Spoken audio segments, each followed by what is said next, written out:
know you. You're the queen of my heart. Please don't deceive me when I hurt you. Just say it the way it seems. Can you feel my love buzz? Can you feel my love buzz? Can you feel my love buzz? Can you feel my love buzz?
The uprising is upon us!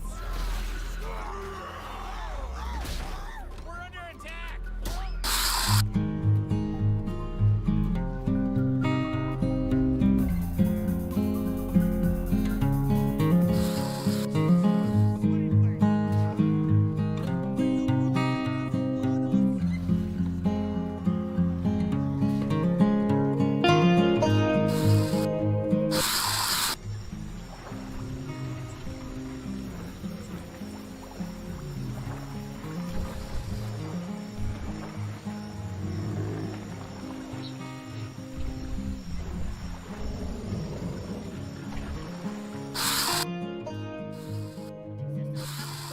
Paradigm of absolute control.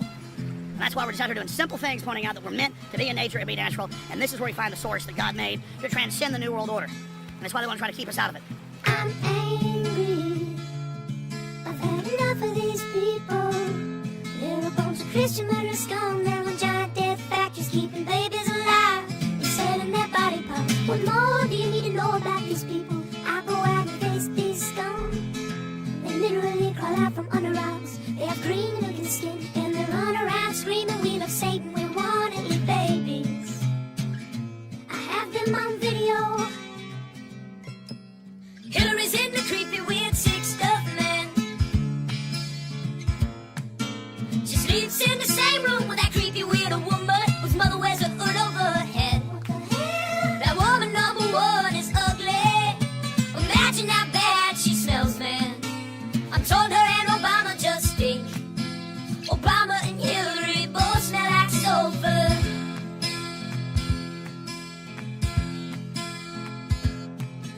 The literal vampire pipe and the goblins are hobbling round coming after us. My spirit gets close to that evil and I feel it go.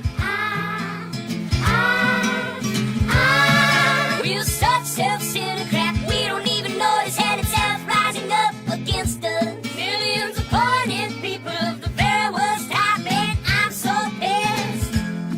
We're gonna steal your daughter at the mall. We're gonna steal your wife, your son. We're gonna stab you with a bush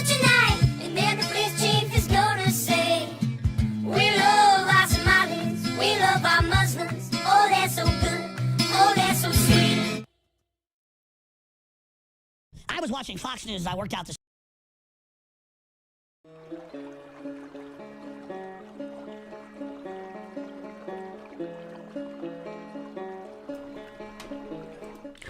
Good morning, my beauties and bees. Good morning. It's so good to see everybody. Thank you for coming back. We are live from the Hive. It is Saturday morning, currently 8:37 here in Mountain Time Zone on March 1st. So we are starting the month of March off right with some live from the Hive. First thing for you. You are in the right place to get educated on cryptozoology, and today we're doing like a flat earth thing. We don't do a lot of flat earth stuff, but we got the Icewall today. But I guess the Icewall, is it really a flat earth? Is because it's almost like, if you look at the way it's designed, it's almost like a snowman model with this Icewall situation they got set up. It's really squirrely. We'll get there. We're way down the road when we get weird with it. We got a channel called Night God 33, or Night God 333 Secrets Revealed. It's gonna be great. Of course, if you saw the thumbnail, we're doing polar bears. Polar bears today, King of the North, because they are the largest predator, or largest land predator, mammalian land predator currently extant. And well, calling them land is because they're pretty at home in the water too. But we'll get there as well. Just you wait and see. But we're going to talk about polar bear encounters later on. So stick around for that. That's the end of the show. Always breeze bestiary at the end of the show. But before we do any of that, we got Cryptic Corner coming up, and that's going to take up a big chunk of the show because we're doing a legend, an actual legendary creature. The last legendary creature every one of these things could be considered legendary in its own right, but I don't know, why is that up so high? Let me see if I can adjust that down. That's better. I like to be centered. But we are going to see if we can unpack Ogopogo. But yeah, as I was saying, every creature can be legendary, but there's some of these historical cryptids that I wanted to kind of crack open and explore the foundation of their folklore, and that's what we're going to do today with Ogopogo. The last one we did, a big dive like this, I think, was on the Minnesota Iceman, which was the episode of Cryptic Corner last night. If you missed it, it was on. It premiered, and it premieres every Friday night at I guess it'd be 9 Central, 10 Eastern. Every Friday night, we sit down and we watch Cryptic Corner together. We release all the details about specific cryptid, or sometimes we'll review some sightings, things like that. So come hang out, and you can be part of the conversation with me. I love coming back and watching that stuff back through with you guys. But a few things are changing around here. I got a different job, so I will be less available during the day, but hopefully it doesn't impact my production here. It shouldn't. This is a Saturday show. I keep my Saturdays, and then the transpositions on Thursday nights should be late enough that it won't be a problem. But we'll see if we have to shuffle things about a bit, and then that's what we have to do. But the other stuff I do is all pre-recorded, basically. I have been considering doing another weekly show, like another weekly live show. Maybe something like shorter. I don't know, though. It'd be something during the in the evenings during the week. I'm thinking probably like a late show, like about 9 or so at night here. But I don't know what I want to cover on it yet. It's going to be something cryptozoological though. And we'll figure it out. But hopefully we'll figure it out. If we decide not to do it, if I get overwhelmed with too much stuff going on, that's fine too. But we'll see what happens. I want to say good morning to everybody because we got a full house this morning. Hello and welcome to the Hive. If this is your first time, I think I saw some new faces. We got Sandy and Captive Desk and James popping in super early. Who's your buddy? Made it live. Good morning. Who's your buddy? It's always good to see you, friend. Yeah. And Jason Jacoby's up in the house. Dave's here. If I say your name twice, I'd rather say your name twice than not say it at all. Ryan's been doing work with Chris Mallard on the Daily Atheist morning show, so go check that out. Her and Durante. We got Fade to Gray in here. Look at the trees has arrived. Hello. D is in the house. Top Tester. Good morning, Top Tester. Native Atheist. Always good to see you, friend. Let's see. Ember Bellrad, the one and only, and she's dropping channel memberships. Look at that. We got Rainbow Wrath got one. We got Tilting Windmill got one. Robert X, Blaster Master 80.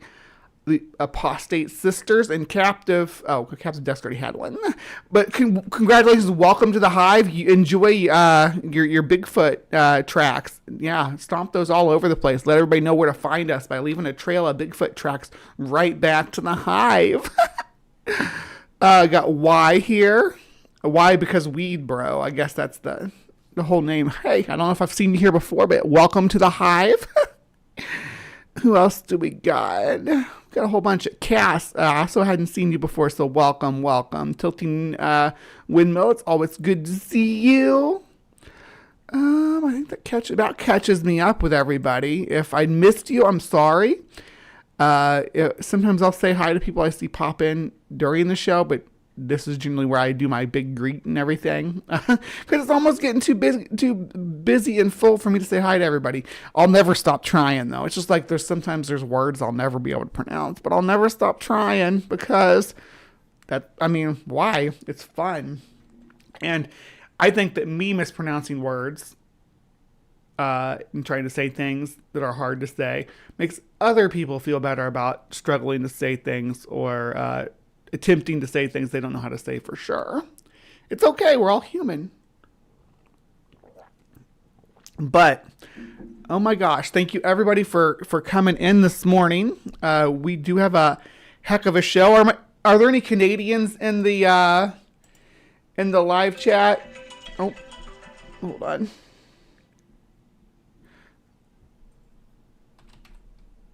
Yeah, if there's any Canadians in the live chat, put the maple leaf in the side chat. I'm not Canadian. I'm just putting it there to show you all what symbol to put. But if there are any Canadians out there, because we are visiting Canada first and foremost, then we'll return to Canada at the end of the show. So this is the Canadian episode. So this episode's for you, friends.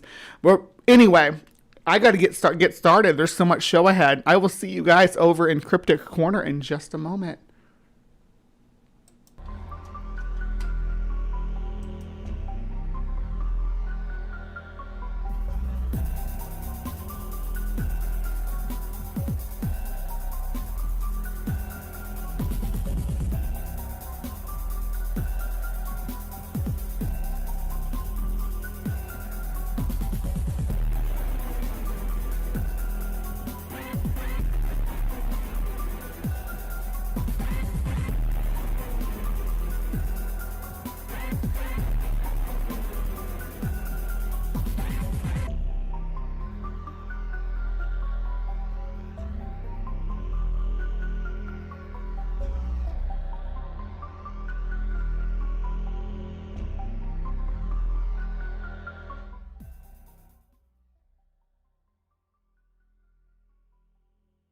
Ogopogo, punk, Ogopogo, punk, Ogopogo, punk, Ogopogo, punk!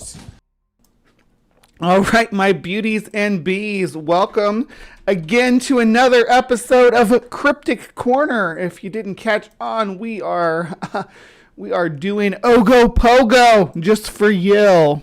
So this is the place where we explore the unexplained, the supernatural, the paranormal and hidden, the alien, the accursed, and the forbidden. I'm your host, Miss Bumblebee, And today, it's Ogopogo Day.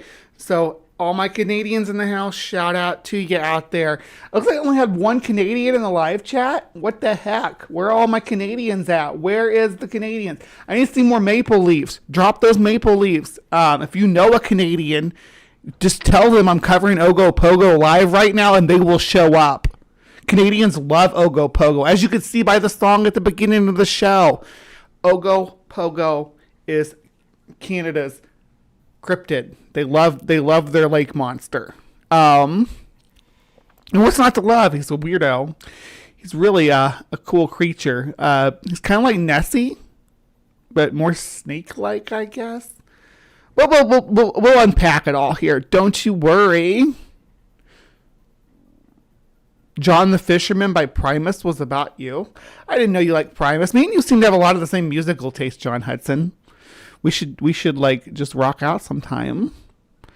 Like, cause I know you like, the D. You know the words to Wonder Boy.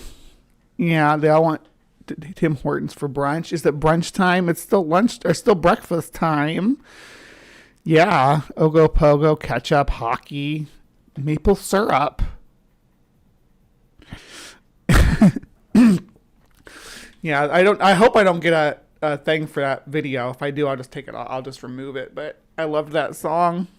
So I generally try to find somebody when I do these shows that believes, a true believer on their channel, trying to present evidence for the existence of the cryptid. That's always my goal. Sometimes with these historic ones, though, I'll just find a video that breaks down like the history of the creature and just kind of explains what it is, and then I'll break down, the debunking part of it. Yeah. Oh, I can play Rock Your Socks. Yeah. Classically trained to rock your socks off. You better believe it, pal. We ask so very little of you. But today I found, kind of a mix of both. And then other times I will just have, just cover the alleged sighting videos and stuff. That is what I'll cover. So, good morning, Spooky. We're in Canada. Eh? Gotta be doing my Canadian accent. Oh, so Canadian Nessie. Oh, yeah. That's what we're doing here. You betcha. I probably do just sound like that normally to people. People are like, "Why? What's Brie doing?" Because that's just how she sounds. Because I know people like from the South think I sound like I'm from the Upper Midwest, and then people from the Upper Midwest think I sound like I'm from the South because I'm from that weird middle ground. There's a line that runs across there, and I'm from there, and Maya's from there. And good morning, Maya, by the way, and Spooky, and yeah, got more people popping in. It's good to see ya. Yeah, I'm surprised how to rule an asteroid. I usually have more Canadians that come and visit me in the morning, but this is gonna be a big one, so I gotta get started. Stop rambling and get started. Let's see. So we're gonna do. First thing I'm gonna do is I guess I'd call it a true believer channel. I don't know. Would you call it a true believer channel or what? That's not the one I want. This one is. There we go. It's Broken Cross Paranormal. And before we go into it, let's look and see what else they cover. Their more recent stuff and whatnot. So 3 months ago, they did a Bigfoot video about Bigfoot being the missing link. Did a podcast here about ghost hunting. Penticton Hostel. Looks like they did a 2-parter there. 50 minutes a piece. Maybe I'll watch some of their ghost hunting videos sometime too, if I like this one. But yeah, then they did this Ogopogo video some time ago, about 2 years ago. But they're like a paranormal. If I find like a ghost hunter group that's covering a topic, they almost always get first spot.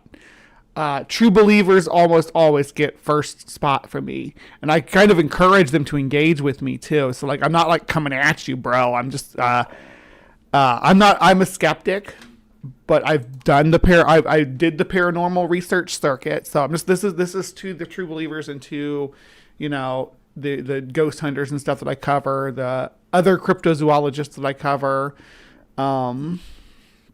This is to Broken Cross Paranormal. I did the circuit, so I'm familiar with all the things. At least, well, I should say my research is a bit, or my field research or my field time's a bit dated because most of it was in the early 2000s.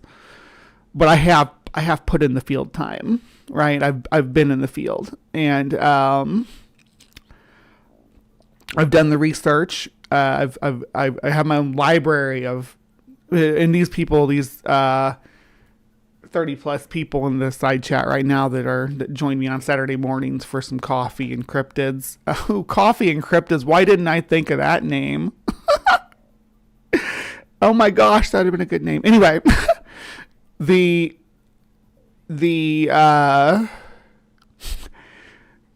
position I come from is one of optimistic skepticism. I would love for certain cryptids to be hairy hominids. Love for them to be alive and be real. Finding a living thylacine. Oh my gosh. Yes, please. Or a living dodo, living mammoth, something like that. Please, please, please. That's what I want. But I don't want hoaxes. I don't want Minnesota Icemen, which again we covered last night. Which when this goes live, it'll be a couple weeks back. But maybe I'll drop the link in the side chat if I'm not running around. 'Cause sometimes on Friday nights when CrypticCorner's on, I'm still out, which is nice because it's been a long time since I've been going out on Friday nights. I've never seen the Ogopogo. Yeah, so I've done the circuit. I've done the research. I am literally a seasoned paranormal investigator and cryptozoologist. But I am a skeptic. I try not to be too jaded. Like I said, I try to be optimistic. It's hard sometimes because there's a lot of hoaxing and a lot of people that just don't know what they're talking about, doing a lot of talking. I'm not saying that's you, Broken Cross Paranormal, but let's find out. Let's dive right in. All right, and they're going to cover, Ogopogo, but they'll cover some of the other British Columbia lake monsters here too. But those are like Ogopogo's like brothers and sisters and cousins or whatever, so no biggie. Dragons in Genesis, you beautiful bastard. Hello, Jason. Oh, and Jason Jacoby too, of course. You're pretty as well. I just glad to see. Oh my gosh, and you got Dragons in Genesis and Kip Davis up in here. Good morning. Yeah, we're doing a Canadian special because we got polar bears at the end too. But for the middle of the show, we'll slip around to the other side of the continent and talk about the Icewall. Well, for now, let's get going. I like their intro though. Let me know how the audio is. I like to be like just tiny bit louder than the video. I'm trying to find the perfect sweet spot.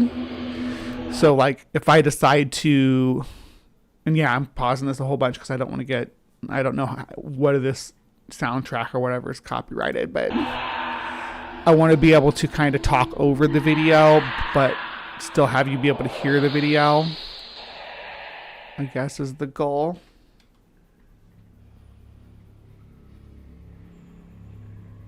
Excellent. Welcome back to What Bumps in the Night.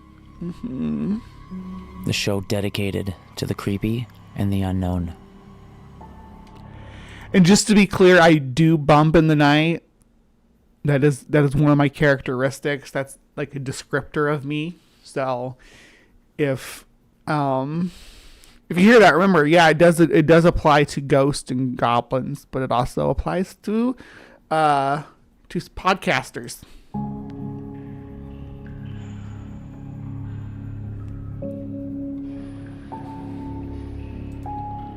Ooh, very atmospheric. Growing up in British Columbia, I'm no stranger to the forests and lakes that make up this beautiful province. Okay, so this is going to be creepypasta style, if you can't tell. You got the soft piano background. We got the croaky voice telling an emotional story about something that happened to me when I was young and didn't know any better. Blah, blah, blah. Creepypasta voice. But I'm here for it. I'm with it.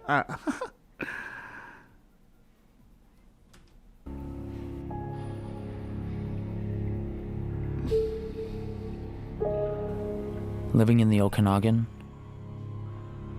we've grown up hearing stories of creatures that lurk in the trees and the waters of this vast landscape.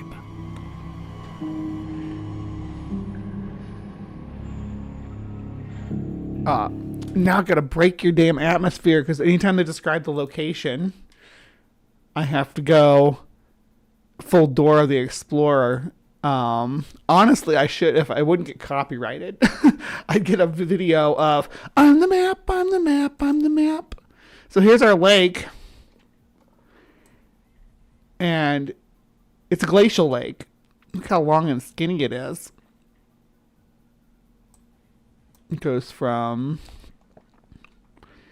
here's Penticton. And it's got this long beach. Let's drop down and have a look. Boop. Right onto the beach. It's a beautiful lake. Too bad it's overflowing with monsters. Not really, though. Let you get what I'm saying.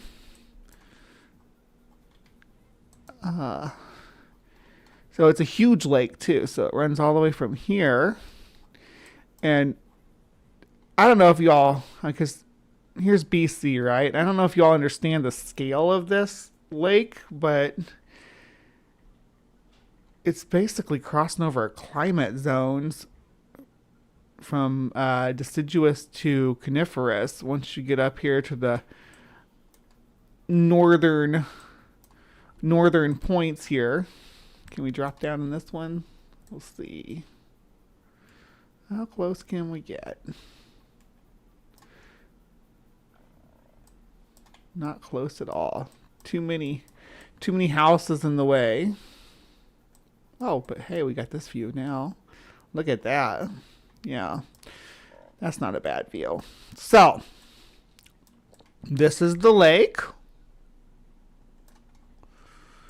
And yeah, it's super long. It's almost like a river, but it's actually really deep though.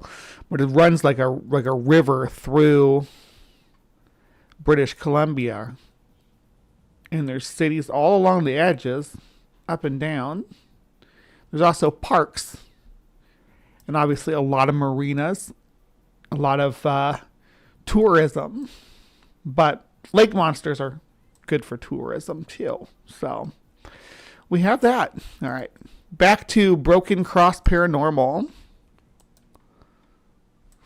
In today's episode, we will be stepping inside the world of the cryptids to take a look at what lurks in British Columbia. Penticton. Thank you, Kep. Penticton. Yeah, there was another video that had Penticton on there as well. Reminds me of the Finger Lakes. Yeah, very glacial. Like all these British Columbia lakes are kind of long and skinny like that. Bia's lakes. And I just talked about that, how I will mispronounce stuff on here so you guys can correct me and teach me how to say it right. Because I am not going to be ashamed of doing that, because I want to encourage other people to do that as well. Because I know how to say some words that a lot of people have trouble saying too. A lot of it because I sit here and do that with you guys and you teach me how to say them. So thank you.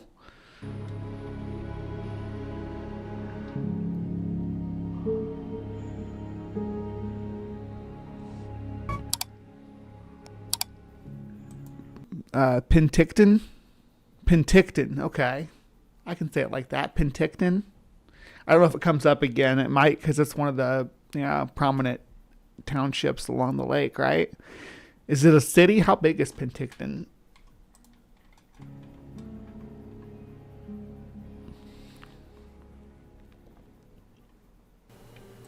British Columbia is home to over 20,000 lakes, with Lake Quesnel sighting on a popular lake in the Okanagan. The Calgary family actually spotted it, and luckily for us, they caught it on video.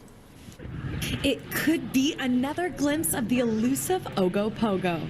It's got to be some sort of one-off fish that's just really long and likes to stick down low in the lake and then pops up every once in a while. Okay, I don't think, like, if I had to speculate, I don't think that Ogopogo would be a fish. I mean, so here's the thing. I think a lot of the sightings are a fish, right? I think a lot of them are white sturgeon. Spoilers, but the thing is, I don't think that what the people describe as Ogopogo's lifestyle, living down at the bottom and rarely coming up and all that, I don't think that's fish-like. I think that if we're going to speculate on anything like with them living deep down, they're either going to be an annelid of some kind, maybe, or a gastropod of some type. So like a freshwater slug, like a giant freshwater slug, or a giant worm would be my speculation if it's lived the lifestyle that they speculated it does, like living on the bottom in those cold waters. I mean, there's big catfish and stuff too that live down deep, but yeah, most of the sightings seem to be very sturgeon-like, and we'll see kind of a trend there. What is that though? That's not a wave. It's moving.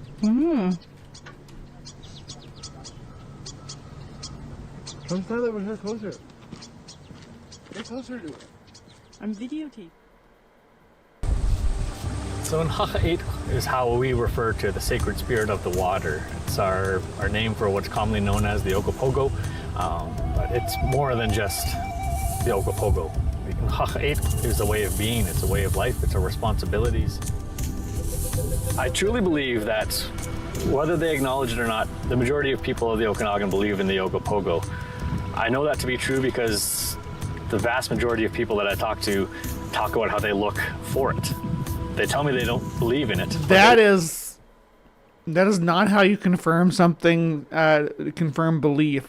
People will look for something even if they don't believe that it's real, just to give it the benefit of the doubt, right? People don't like go out. Everybody who goes out looks for Bigfoot, right? They don't believe that Bigfoot's out there. They're wanting to figure out why people think Bigfoot's out there, what people are seeing, what people are experiencing that makes them think that they're seeing Bigfoot. Look for it. So if you don't believe in it, why are you looking? And so I truly believe that the majority of people, whether they acknowledge it or because you're wanting to know why people are seeing it. That's and I keep responding like he's talking to me directly. That's why I keep looking. It's because I want people to. I do want to know why people are seeing what they're seeing or experiencing what they're experiencing. And I want people to know that it's not bad for them to report this stuff. Really, it's not. There's nothing. There's no shame in having a sighting. There's no shame in not understanding what you've seen. I want more people to be comfortable with that. It's very similar to like I was saying about messing up words. It's okay to say, I had this experience I can't explain. I had this supernatural experience that I can't explain. I have so many friends who believe in supernatural stuff or have had a supernatural experience that they can't explain, and I'm still friends with them. I don't make fun of them and judge them and stuff. Do I believe that their experience was supernatural? Probably not. But does that mean that I don't think they experienced it? No, definitely not. And the same thing goes for especially Bigfoot sightings. Bigfoot sightings, there are so many things about them that are so, why does everybody experience this the same way? or not believe that there's something in the lake, that gives them that anticipation, that gives them that excitement, and that gives them that sense of connection. It's believed in our hearts to be true as Okanagan people that Inhach lives in Inhach Chief, which is the home of the sacred spirit of the water, which just around the bend over there, near what's called Rattlesnake Island, is an area called Squally Point. All I know is the stories of our people, the encounters, the likeness between those stories, the connections, the representation of a green monster, the representation of an animal that is longer than the length of a canoe, the head larger than that of a horse. The stories of some of these encounters connected to a creature with antlers, some not, which leads me to believe that, again, that there's a male and a female. If you think of deer or any other animals in our four-legged lands, the male bucks have antlers and the females don't. So maybe that. Well, that's very specifically a mammalian trait, though, right? That the males will have horns or antlers. Are we speculating that Ogopogo, the sea serpent, is a mammal, an ungulate of some type? That'd be interesting. I guess if it was a whale, it would be an ungulate. That makes sense, I suppose, to that degree. There aren't ungulates with horns. There aren't cetaceans with horns, but there are cetaceans with tusks. Enter the narwhal, right? Huh. So, how would a cetacean get trapped in a glacial lake? That is the question. That's a testament to the science of Inhach 8, or the science of Ogopogo. But really, what I know from our stories is that it's very dependent on fish, specifically the kokanee salmon, which was at one point in time prevalent within our region here in the central Okanagan. What do you mean, Spooky? You don't even know Ogopogo or Champ? I put Beast of Busco on the list as kind of a silly one. Beast of Busco is the giant turtle it was a giant snapping turtle in a pond. It's literally the claim, like a giant snapping turtle. Do we cover the Beast of Busco yet? Or do we still need to cover that? His name's Oscar. I don't think we've covered it. No, we haven't. Excellent. That's a fun one to cover. It'll have to wait till after we cover the Trinity Mountains giant salamander, though. I've kind of categorized how I do my polls now. This poll was so tight this week. We had, hold on, let me show you guys. For this week's CrypticCorner poll, it was so tight. Look at this. We had the Minahuni, which is the Australian Bigfoot guy. Littlefoot, I suppose. Little hairy hominids. We had Ogopogo, the Trinity Alps giant salamander, and of course the red cap, which, it's March, so we need to have some fairies on the list. And this was at 25% across the board until like yesterday at like 2 p.m. And I was like, oh my God, I need to know which one to do so I can make sure to have the videos and everything prepped. And I had to beg people to come vote. I mean, this isn't with just a few people. That was with 20 people voting on the poll. And that's not a lot, but still that's 5 people voting for each of these guys. So all these topics are golden. Love it. We also there's the Oklahoma octopus too from the lake. I guess I should have put that on the poll. Oh well. Spilled milk. Alright,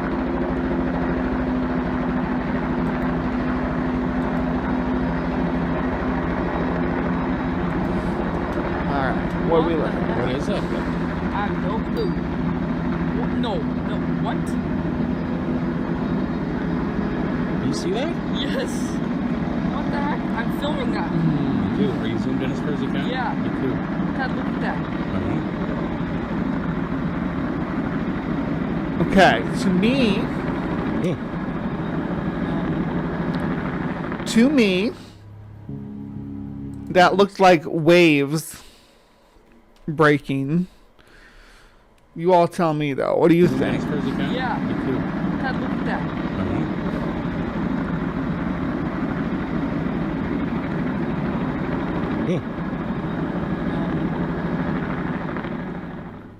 I thought that was like waves. There are many theories on what the Ogopogo could be. The main explanations tend to be otters. But they won't be sea otters like what you're showing here. This is a marine animal, very different from the otters that you're gonna see in a lake. The otters that you're gonna see in a lake don't like spend a lot of time floating on their back in the water. That's a behavior specific to the marine species. At least the sea otter. I don't know if the South American marine otters do this behavior or not, but this is a North American, off the coast, like from Alaska down to California. These guys live, and they float on their backs, and they're super cute, and they're really big. But this isn't the kind of otters that live in lakes. The kind of otters that live in lakes are, they're long and skinny, and they swim like a seal, like whoop, whoop, whoop, whoop. They don't float on their backs. They can float on their backs, but it's not like it's not one of their like idle behaviors. Something they might do while they're playing in the water, though. But it's not like sea otters who do that like as their primary position at rest is floating on their backs. Floating trees or logs.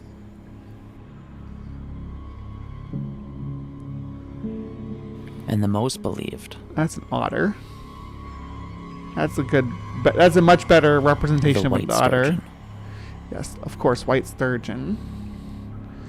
This white sturgeon. This massive sturgeon has been caught in British Columbia, Canada. But this is not just any sturgeon, and this is more than a fishtail, Sloan.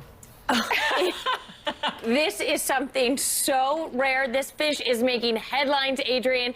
A fisherman who specializes in catching... Ooh, I love your top, sweetie. Very Luigi. Feel like we need to go to the Mushroom Kingdom. Hell yeah. I'd wear the fuck out of that. Sturgeons, an ancient fish that coexisted with dinosaurs, made an extremely rare find. The video he posted on TikTok has been viewed over 33 million times. And if you are at all squeamish, you might think twice before dipping your toes in the next river you see. Gosh. Check this out. This right here is fisherman Eve Bison. So, like, sturgeons are harmless. I don't know why you'd be scared of a sturgeon. I guess some people are scared of moths, and like it's like moths are cute. This poll is BS. Everyone knows Nessie can teleport. So Champ and Nessie have like the same profile, right? So Champ and Nessie might be the same guy. They just travel or Maya, you might be right. They might just teleport back and forth. Oscar's finally getting some votes. Is it because I said he's a giant turtle? People love turtles.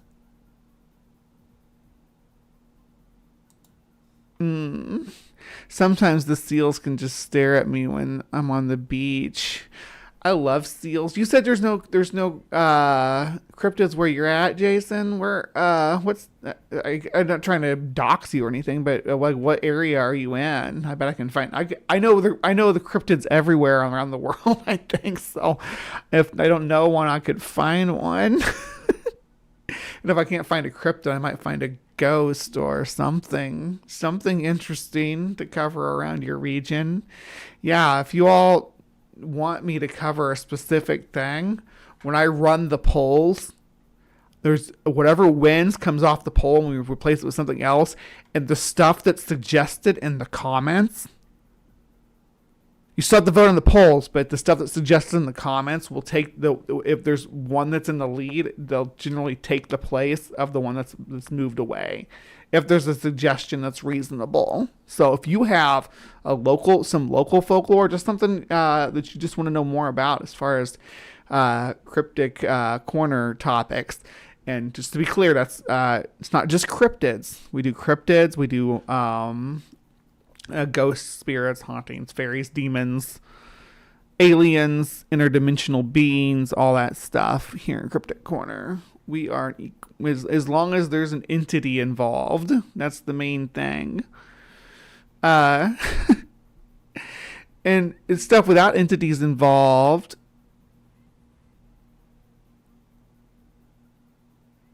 Well, can Chessie be considered a lake monster though, right-handed Seth? Because Chessie lives in the sea. He's a sea monster. We might do Chessie, but we do Chessie, it's not going to be under the geist of a lake monster. Chessie will be among the sea serpents. We have covered sea serpents before, but not Chessie specifically. This fish is 10.5 feet, probably 500, maybe 600 pounds. And this is a 100-year-old sturgeon he recently caught in British Columbia, Canada. Bison's professional fishing guide company estimated that the monster fish is 10 feet long and weighs approximately 600. Don't they have such a pretty patterns on them? They're underrated. They have this dark gray, silver, like a shark kind of color. But then they have these white ossiderms all over their skin. They like protect them. They're like little bony scutes. They got running down their back and then speckled on their sides there. Such a beautiful animal. I'm glad they let it go. Pounds. Bison says this is the biggest fish he's ever seen. With video proof. Fishermen in British yeah. Columbia recorded, look at that monster, a 9-foot sturgeon leaping from the Fraser River. The fishing tour operator says that guy was like had tears in his eyes. That would be incredible just to be able to see that. I mean, I don't care about catching it. Devil monkeys, kelpies.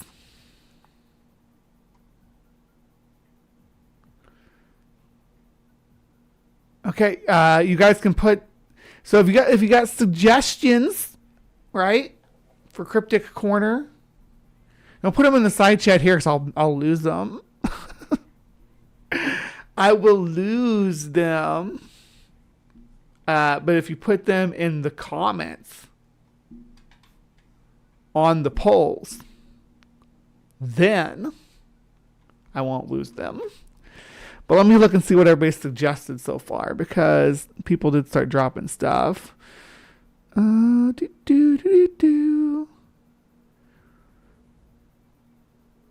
had New Hampshire. There are a couple, but they're not very popular. Okay. We have the Dublin Lake Monster. All right. And Tentacle of Ouroboros. Isn't it Ouroboros? Ouroboros, the snake that eats its own tail. There are no cryptids here, but if a couple of you can help me, we can film in a rough part of the park by the river and have a sighting.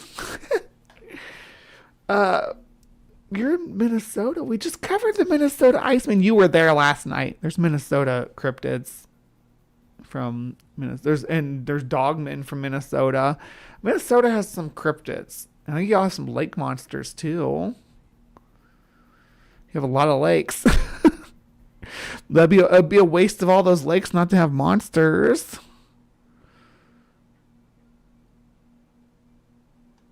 Let's see. Our Bigfoot is skinny.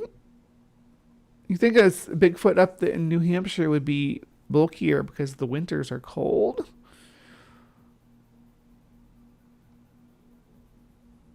Snicker bars. What? Kelpies.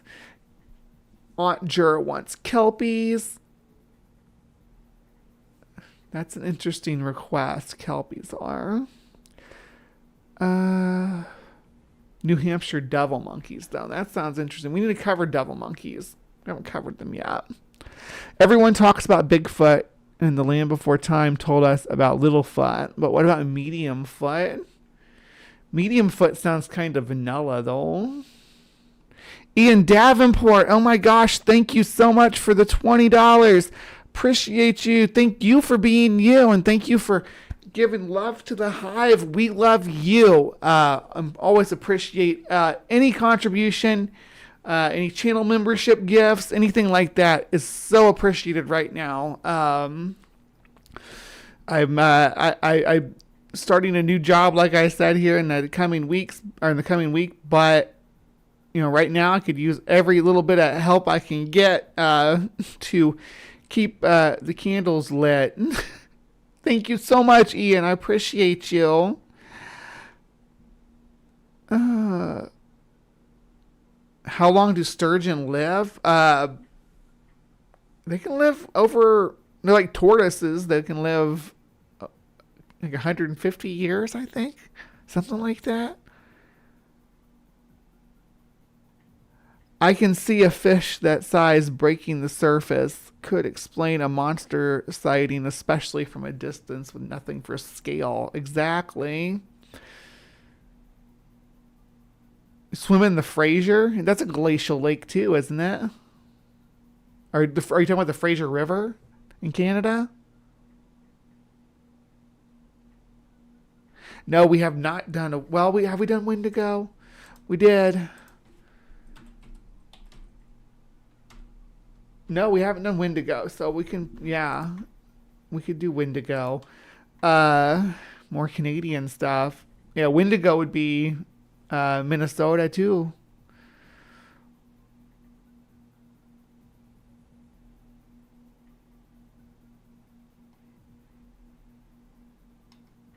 It's hard to say, though. I'm not sure. So there's... The thing with longevity in animals is we don't know how long a lot of species lived before for humans. And that's a weird thing to say, but if you look at the whaling reports, this is just an example. If you look at whaling reports, right, from the early 19th century, the age and size of the whales that they were catching, right, and compare that to the size of whales that we were seeing and people were catching more recently, you're going to see a contrast because they don't live nearly as long, don't get nearly as big as they used to, at least not in the current climate. So, to say, oh, well, sperm whales live for 130 years. Well, yeah, they might live for 130 years now, but they maybe, if we had been able to study them properly back then, we would have found that they lived for closer to 200 years. Just putting that out there. So longevity is a hard thing to track. I have a cousin that used to ski in the Columbia River. They were afraid of sturgeon, so they became very good skiers because they didn't want to fall into the river with them. Yeah. So I doubt many sturgeons live. Probably most sturgeons don't live longer than 50 years in the modern world. Yes, but no sightings around St. Cloud. A river monster would be prime. I want a St. Cloud river monster. We can create the St. Cloud river monster. Maybe it can be like a raccoon head on a catfish or something. Kelpies and wampus cats. We did cover wampus cats, I thought. Wampus cats and cactus cats I'm going to combine. Because I love a cactus cat. They're fearsome creatures more than they are cryptids, but we can definitely cover them. average size foot. We have a Rusalka in Lake Ontario.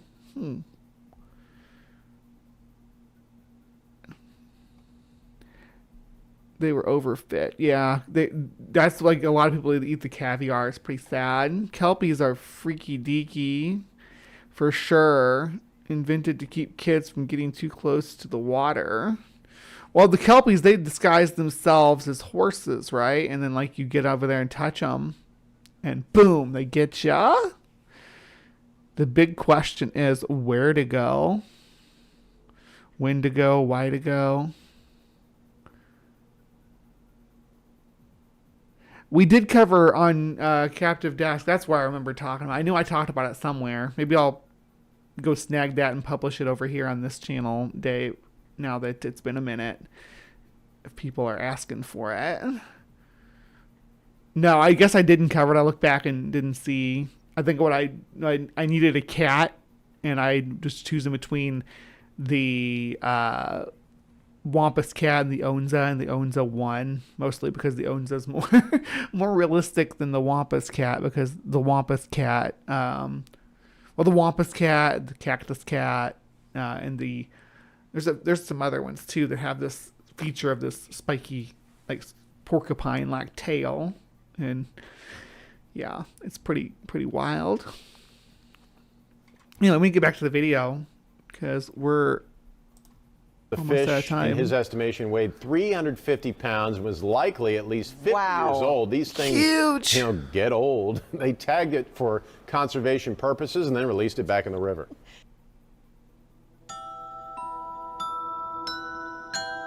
White sturgeon can grow up to 6 meters in length, weigh over 600 kilograms, and live over 100 years in age. But with no actual evidence that there are any in Okanagan Lake,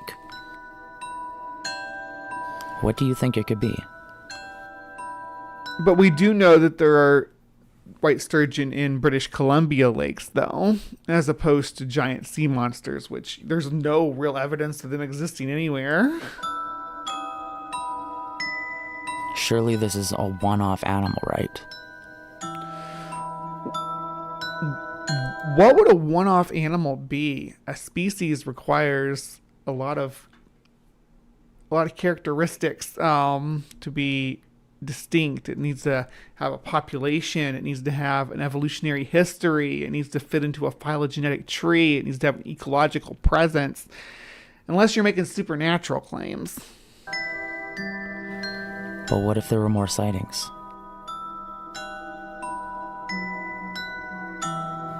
In other I might grab it for St. Patrick's Day this year and like do a replay of it. Dave, that's a good idea. Bodies of water.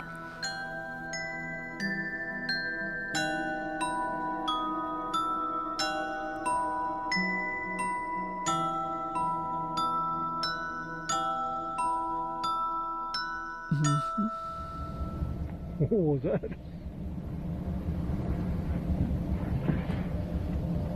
Oh, go. What the hell? How is that? Ogopogo. Thing in a boat over there. You got that on tape? That's the Shuswani. Lake monster fever has Shuswani. hit the shoe swap. It was an unusual day. We were catching lots of big fish.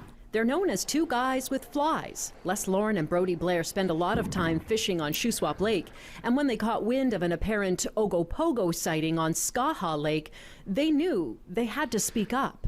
And it looked identical to what we saw. I'm just waiting for the big one. Back It's in just March at waves. Murdoch Point, the two men say they saw Ogopogo's lesser-known cousin, the Shuswap Lake's Shuswagi. And from behind us, what we heard was almost like a breach of a whale. You know, the water's coming out of its spout. But you could see the shininess of the humps in the water. The pair said the lake was perfectly calm with no other boats in sight. And it went a long ways, this thing. It circled us. The men told their story to the local paper back in April, and it became the talk of the town. Well, no, that is definitely something. And Shuswagi isn't their made-up name. It's referenced Basilosaurus. online, a Salish word. That picture's a Basilosaurus, ancient whale, but it wasn't humpy. Basilosaurus were serpentine. They weren't like I don't know. The way they make sea serpents swim is so weird. For water bear, there are historical references to Shuswagi sightings that go back about 100 years. Brody Blair said a friend saw Shuswagi back in 2008. He saw 100 yards out something black, shiny, and nobody believed him, thought he was crazy. No matter what they saw back in March, the friends say they're glad they saw it together, and they hope they will again. I want to get... Jim LaRock says he couldn't believe his eyes. Can't be a wave. Mysterious ripples breaking through Skaha Lake's glassy surface near Kaleden on June 1st. And all I heard was like a swooshing sound, like swoosh, swoosh. He scrambled to pull out his cell phone and hit record as his son waited on a paddleboard nearby. He turns and sees a flipper come up out of the water and hit the water. I don't see any flippers. LaRock believes this mysterious wake is actually 7 fins paddling in sync. So if you flip the dragon boat upside down, you would see all those oars kind of coming out of the water. More than 120 feet long. It's an upside down dragon boat for the upside down Vikings. Of course it is. He's convinced it's the most conclusive evidence yet of the legendary lake serpent. And this is, in my opinion, a definitive Ogopogo sighting. Strange. But couldn't that be a shoal of fish though, like a school moving through there? Why a school of salmon? A group of otters chasing a school of salmon? My guess for that one would be a group of otters. I don't know for sure though. Like a group of otters just having a good time. Strange, right? But the Okanagan isn't the only place that these type of sightings are happening. In fact, within Canada alone, there are 5 different stories of similar origin. Over North America, there are over 12 different aquatic cryptids being sighted. The world we live in is a strange and fascinating more than place, that. filled with many unknowns that in time, I believe we will understand. Sweet summer child, if that's all the lake monsters you know about, I got a lot to break down for you. But for now, the idea of mythical filled with many unknowns that in this type of sightings are happening. In fact, different aquatic cryptids. Say you don't even have Oklahoma octopus, no sinkhole Sam. Yeah, you're missing a lot of all the Great Lake winds on this map. But yeah. Anyway, we'll let you do your outro. The world we live in is a strange and fascinating place, filled with many unknowns that in time, I believe we will understand. But for now, the idea of mythical creatures swimming in the waters of the world, hiding in plain sight, will continue to populate the furthest reaches of our imagination, leaving us forever wondering what else is there in the darkness. Alright.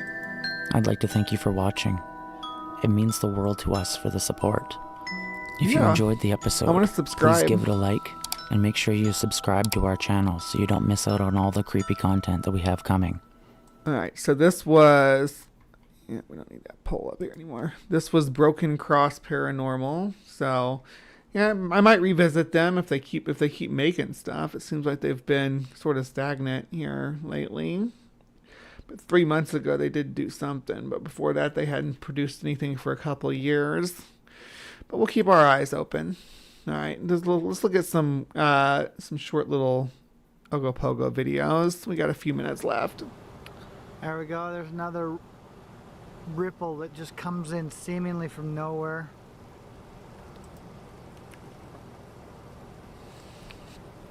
A lot of these people probably... It looks like there's something swimming in the water. You get some ripples. It makes it look like there's humps. Now, all over the lake, you can see where the currents go in different directions. When they meet, Ogopogo appears. Oh, there's some more. Yep. Right there. Homie gets it. Now, a lot of the time, you can tell it's just a lake wake. Lake wake. Just waves. But when it they gets hit together funky just in the right. corners, right? And it's in the corners that you get the wobble in your waves, which is where we're getting our lake monster, guys. I'm quite sure. Every one of the videos I've seen, this is what happens.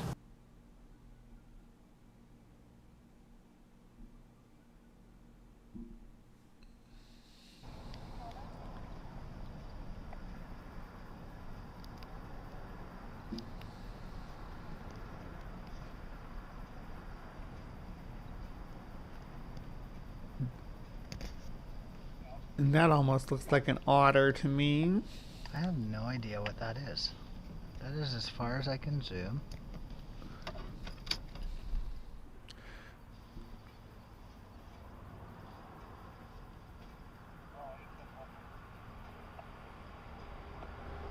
The part of the problem, I think, might be that we're zoomed in so much it's starting to pixelate. I can't make out the outline. But, I mean, oh, it's birds. It's birds. Swimming around. Oh, stop. That's just birds. Look at it. There were other ones. There's like a group of birds sitting out on the water. I feel like you like. All right, people, here we go. It's Ogopogo time again. And you're like, what? Okay, so this is what goes on with all these Ogopogo pictures. I have a camera that can zoom this time.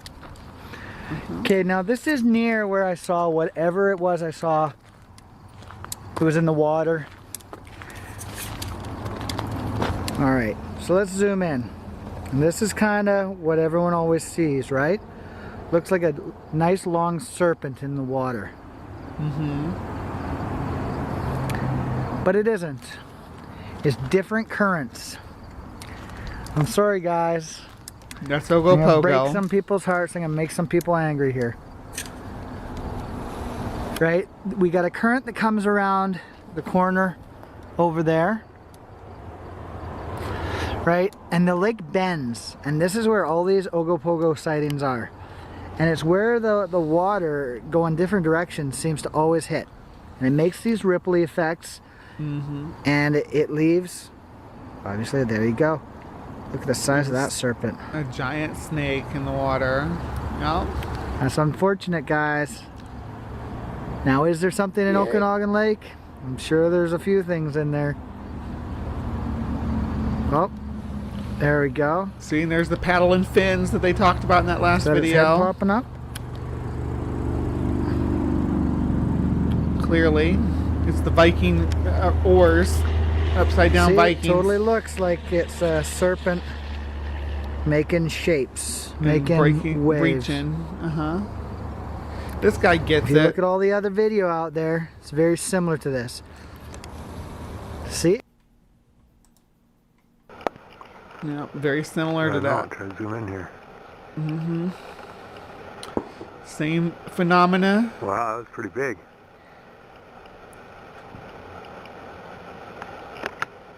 No boats around there, right?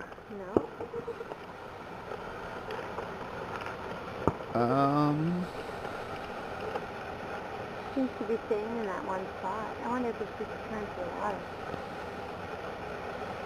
Same kind of phenomena. Let's see, is this the same thing? Yup. Is this the same thing? No, this is the birds again. That's the two birds chasing each other in the water. Ducks, it looks like. And there's the ducks again. There's a doggo. What's that on this list for? I don't know. I'm glad to see you, though. What a good boy you are. Yes. Oh, you're going to get that stick. Where'd you go, buddy? Where'd you at? This is Canada. Oh. British Columbia. Where's Ogopogo, though? 2001. More of those waves. Look at that. It's a special kind of wave that happens in lakes when they have curvy features.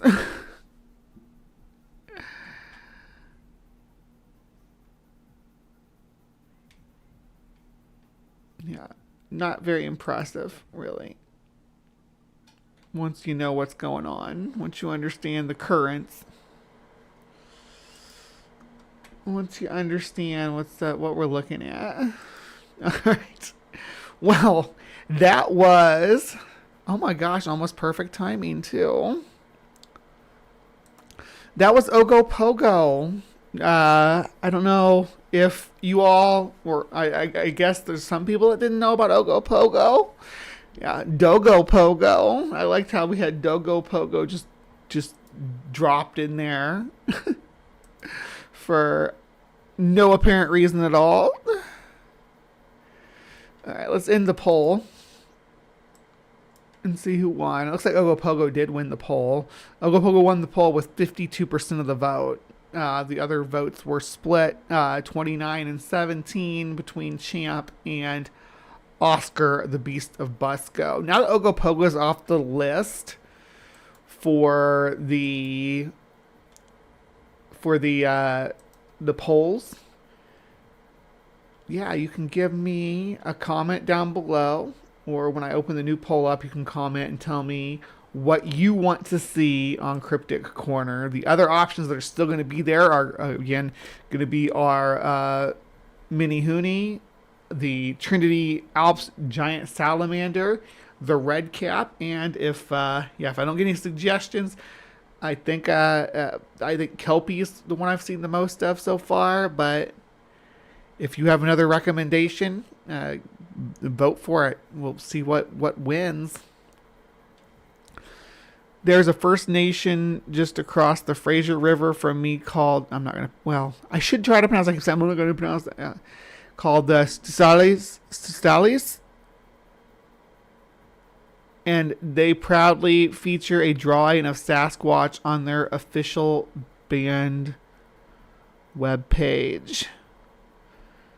That's cool. I love Sasquatch. We cover a lot of Sasquatch here. I actually have to limit myself to putting one hairy hominid on the list. So the Mini Hoonie's been on there for a while. Not nearly as long as Ogopogo was on there, though, so I'm not worried or anything. But yeah. Appreciate everybody for coming, though, today. Let's do the Sauk River Monster. You can do a special episode, how to make your own cryptid. Yeah. Well, I think if it's going to be a St. Cloud Monster, can we do... I love atmospheric jellyfish so much. And I have covered atmospheric jellyfish. If you missed it, go check it out. They're like my I always say that this is my favorite, and that's my favorite. But atmospheric jellyfish, there's just something about it that's just like, that's such a cool creature concept in and of itself. But yeah, Ogopogo will be replaced by something else epic. So look for that poll and vote. As always, please remember to be kind, take care, and we will see you next time. All right, so live from the Hive, people. Don't go anywhere, because there's more show to come. This was just the first segment. This is Cryptic Corner. We got Getting Weird With It coming up here right now, and we're going to be going beyond the ice wall. Beyond the ice wall. So you're not going to want to miss this. I will see you back here in just a couple minutes. I'm going to go refresh my coffee. Now gather round, children. I'll tell you a tale about valiant squid and some bloodthirsty whales. A battle that rages deep in the blue sea, far from the surface, from you and from me. Squid and whales in the battle of the century. Squid and whales were determined to conquer the sea. Suction cups and giant beaks versus dorsal fins, blubber and meat. Some giant squid with giant eyes versus sperm whales of massive sizing. Suckers, hooks, and tentacles against the Earth's largest mammals. The mighty titans of the sea in battle for their destiny. And the cephalopods sing. Squid and whales, squid and whales, squid and whales, squid and whales, squid and whales, squid and whales, squid and whales, squid and whales, squid and whales, squid and whales.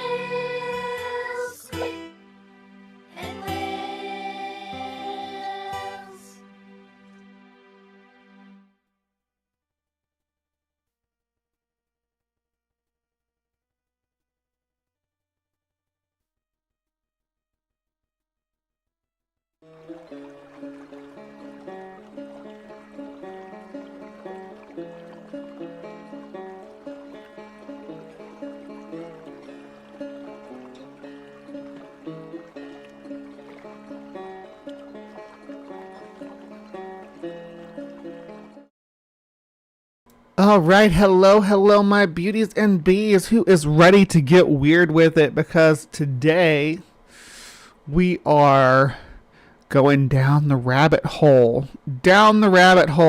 I hope you guys brought your snorkels, your spelunking gear, and of course a long sleeve coat, because we are heading down to Antarctica. But there's no such thing as Antarctica. Antarctica is a fictional place that was invented to keep us from exploring beyond the ice wall. And we're going to find out about that today with Night God 333, Secrets Revealed. This gentleman covers a lot of wild stuff. We got Freemasons and giants. We've got... of course, here's our segment about this guy covers a lot of this ice wall stuff, but spooky TikToks and the fog. Remember the fog? We covered that a couple weeks back too. Yeah, so he is going to take us on a journey beyond the ice wall. And legend of the navigator who crossed the ice wall in the 178 worlds beyond Antarctica. What? Yes, there's a map. Of course there's a map. Let's do this. You guys ready? Woot woot. Tartaria train coming through. Oh, hold on. Gotta do his audio. That should be loud enough. Okay, I'll turn up here. All right, Night God family. I know y'all have been waiting for this one. This is the legend of the navigator who crossed the ice wall. Oh, he's he's 178 worlds right underneath my beyond the picture. terror. Hold on. Woman born in the lands behind the ice walls. She found herself in a dreary gray room, struggling to open her eyes. Every day it gets harder to adapt to the walled lands, where her ancestors were from. A newspaper dated June 22nd reminded her of the rigid routine here, where humanity seems trapped in a dark, unchanging abyss. There is no freedom. Those from the ancestral lands' hearts ache for the known lands people, for they are paying for what the now free ancestors had done in the last war. Map. That's crazy. Look at this. You got like little gateways so you can get to Eden and the Ark. Let's see, what else is there? Ancient land of Enac. I love looking at these weird maps. The second ice wall. So there's not just one. You get a second ice wall. Not just the one. There's two or more. Is there 3 ice walls? Maybe. Why is that called Morris Strait? And this is Antarctica. The ice wall's Antarctica.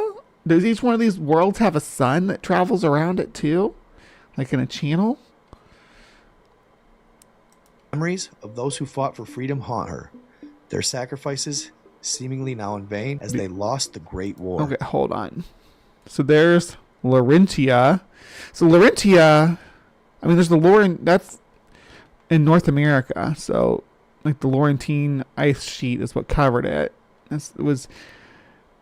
So, North America used to be divided into 2 continents, too, but got Asgard up here, Aquarius, Hyksos, Lemuria, because of course they have Lemuria, and the Kumari Sea. Oh my goodness, these people. Helen ponders this while turning a small lamp on off, reflecting the bizarre need and obsession for materials in this place. It's all a distraction, a way of life, taught to keep them from their true potential, and they don't even know it, she thought. The history they are taught in their schools is all fabricated, but most of them would defend it with their lives. Can't help but notice that being here... I think that's Tartaria, right? That the history's fabricated. You guys probably get tired of hearing about Tartaria. I don't know, though, because I see a spike in people watching whenever I cover a Tartaria topic. Seems like people like it. Feels like the people are being punished for the ancestors' past. Something in my eye. A thorn in the side of those from the south. Beyond the ice wall in lands that most of the people here have no idea exists, and probably never will. The phrase, pay for a place where you were born, keeps playing in her head. Criminals, she thought. Her father and others paid a high price to find the lands of the giants. Now it's time to break the walls of fear. The custodians have buried and manipulated history. The lands of giants and the custodians, yes, we're going to do it. This is quite the rabbit hole we're going down. To defend their lies so blindly. Surviving here is tough, dangerous, toxic, and unforgiving. Their food, water, and the air they breathe are full of toxins to keep them from living as long as they should. All right, y'all. This video. So yeah, our air and food and water are full of toxins. The thing about toxins is anything in a disproportionate volume is a toxin, right? I mean, to the extent that it can poison your system. So yeah, let's let our guy talk. Its contents are for entertainment purposes only, and it may or may not be true. Keep in mind, this video is sourced from text that is labeled as fiction. Y'all know the deal. I provide the information and let you decide. And don't forget to like, subscribe, follow, hit that notification bell. Got to put that disclaimer out because you don't want people going to Antarctica looking for Asgard. So you get notified every time I post, because there's a lot more of this coming. Navigator across the ice wall. To keep them. Query. It's like a Hyperborea on here, but underneath Hyperborea is Scandinavian region of Europe, right? In the middle. So why is Asgard south of Australia? Are they claiming that the Vikings were traveling to Australia? I don't know how to unwrap this. Why are the gods of this country way down here, but Australia doesn't have any Asgardian gods? That's bizarre, right? Why wasn't Australia settled by Asgardians? Down and more docile than the past waves of humans. But yet her heart is deeply rooted in these lands. She feels connected to her past and the cause for freedom. Wars and manipulation have divided humanity, making the quest for truth that much more urgent. Helen aims to shed light on the known lands and the other worlds behind the ice wall. Thanks to Shaki, the giant human, we have knowledge that was hidden away from the new humanity. Despite revealing her true origins to only one person, she is paving a path to reality. But it's a very delicate dance. They can accelerate the process and reset humanity with just the push of a button. This circle environment is under much heavier watch than before. And to keep things in perspective, so that everybody understands that this isn't necessarily a flat Earth. It's more like a snowman Earth.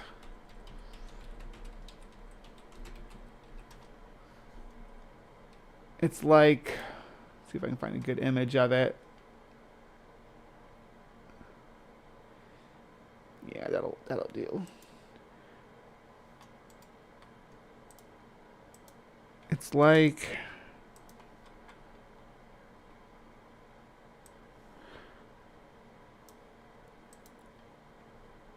like this.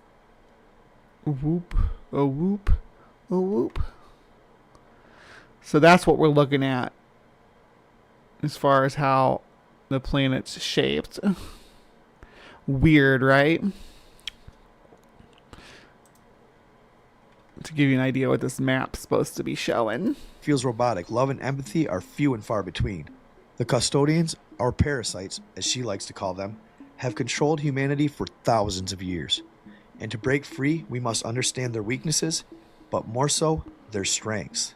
The custodians. The parasitic race, as mentioned in Chapter 1, bases its technology on attack and defense, focusing on discovering, colonizing, and exploiting other lands and beings. Oh my gosh, can I go here? There's Mermaid Land. I want to go to Mermaid Land. You cannot stop me from going to Mermaid Land.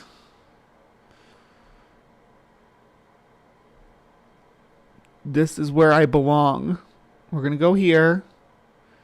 And the mermaids can drown me if they want. I'll be fine. I'll be fine getting drowned by mermaids. I'm okay with that being the way I go out. You got Heimdall's Bridge and Hades Bridge. You got Talos and Anax and Avalon. Is that Avalon from Arthurian legends? Again, from an area in the middle here. With a landmass that's as big as Asia. Origins are unclear, but theory suggests they merged with locals after being attacked by another race, leading to their advanced development. It was the carrion race. It was like a bird-like species, and that means they crossbred with them. Custodians were the first to leave their world, known for their destructive Rainbow Wrath, enjoy your butterflies. Yes, enjoy them. And colonizing power, reaching various worlds. Defeated twice by different races, they remain vengeful and likely to try again. They also attempted to enter the mysterious celestial lands, believed to be the origin of humanity and its life energy, or soul, our source. Humanity's destiny is to confront the custodians, an inevitable clash with history repeating itself. Each reset leads to stricter control and less freedom. Each reset, everybody's all about resets now. And again, the last reset, at least in the most prominent theories, the last reset was in 1776. Yes, the American Revolution was actually marks the last reset. Everything that allegedly happened before 1776 is fabricated, and they spent the entire 19th century building a fake history. So creating the fake history that we live in now. Worsening the living conditions. Escaping during the Great War was temporary. Defeat brought more misery to those left behind. Custodians manipulate humans, resetting them to erase their past. Starting a new. Are these like nodules growing off of a bigger plane? Because ours is like super stacked, but this one's stacked too, but these ones are not stacked.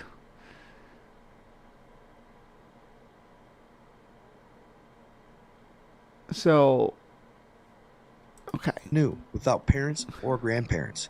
They control the technological distribution, and influential figures reinforce this control. Custodians view humans as inferior and maintain this strict control, even considering resets to prevent one human from escaping. The leaders sometimes debate about eliminating the human race as a whole. Humans perform necessary tasks, creating internal custodian conflicts. Some of them, like us.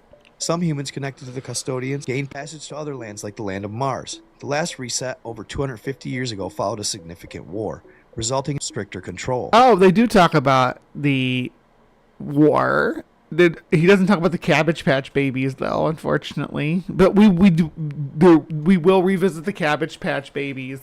If y'all don't know what I'm talking about, oh my gosh, you're missing out. we did a Tartaria video.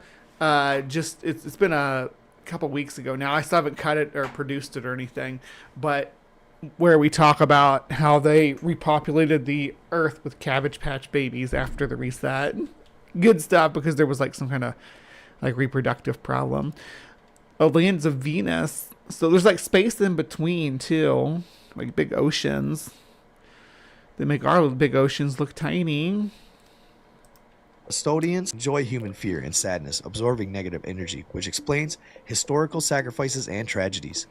They have advanced climate modification, creating ice walls around colonized lands to shield and further enclose those races, making escape nearly impossible.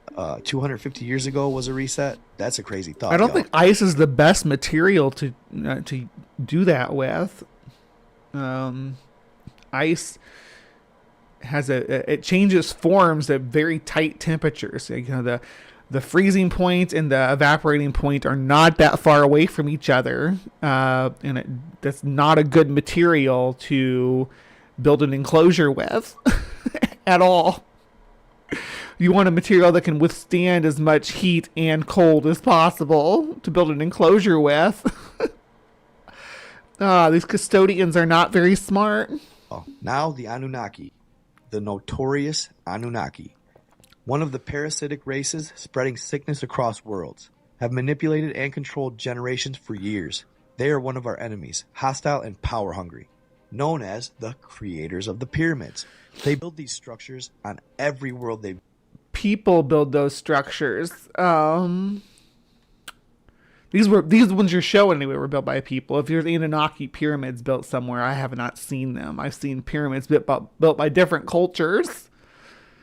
But, you know, go off. Good morning, Sue. You're just in time for some nonsense. You missed Ogopogo, though. Visit. They are considered the strongest within our Great Dome, surpassing even the custodians. Their technology is highly. Thank you for stopping by, Jester. Advanced, particularly their weapons that penetrate the domes, making them feared by other races.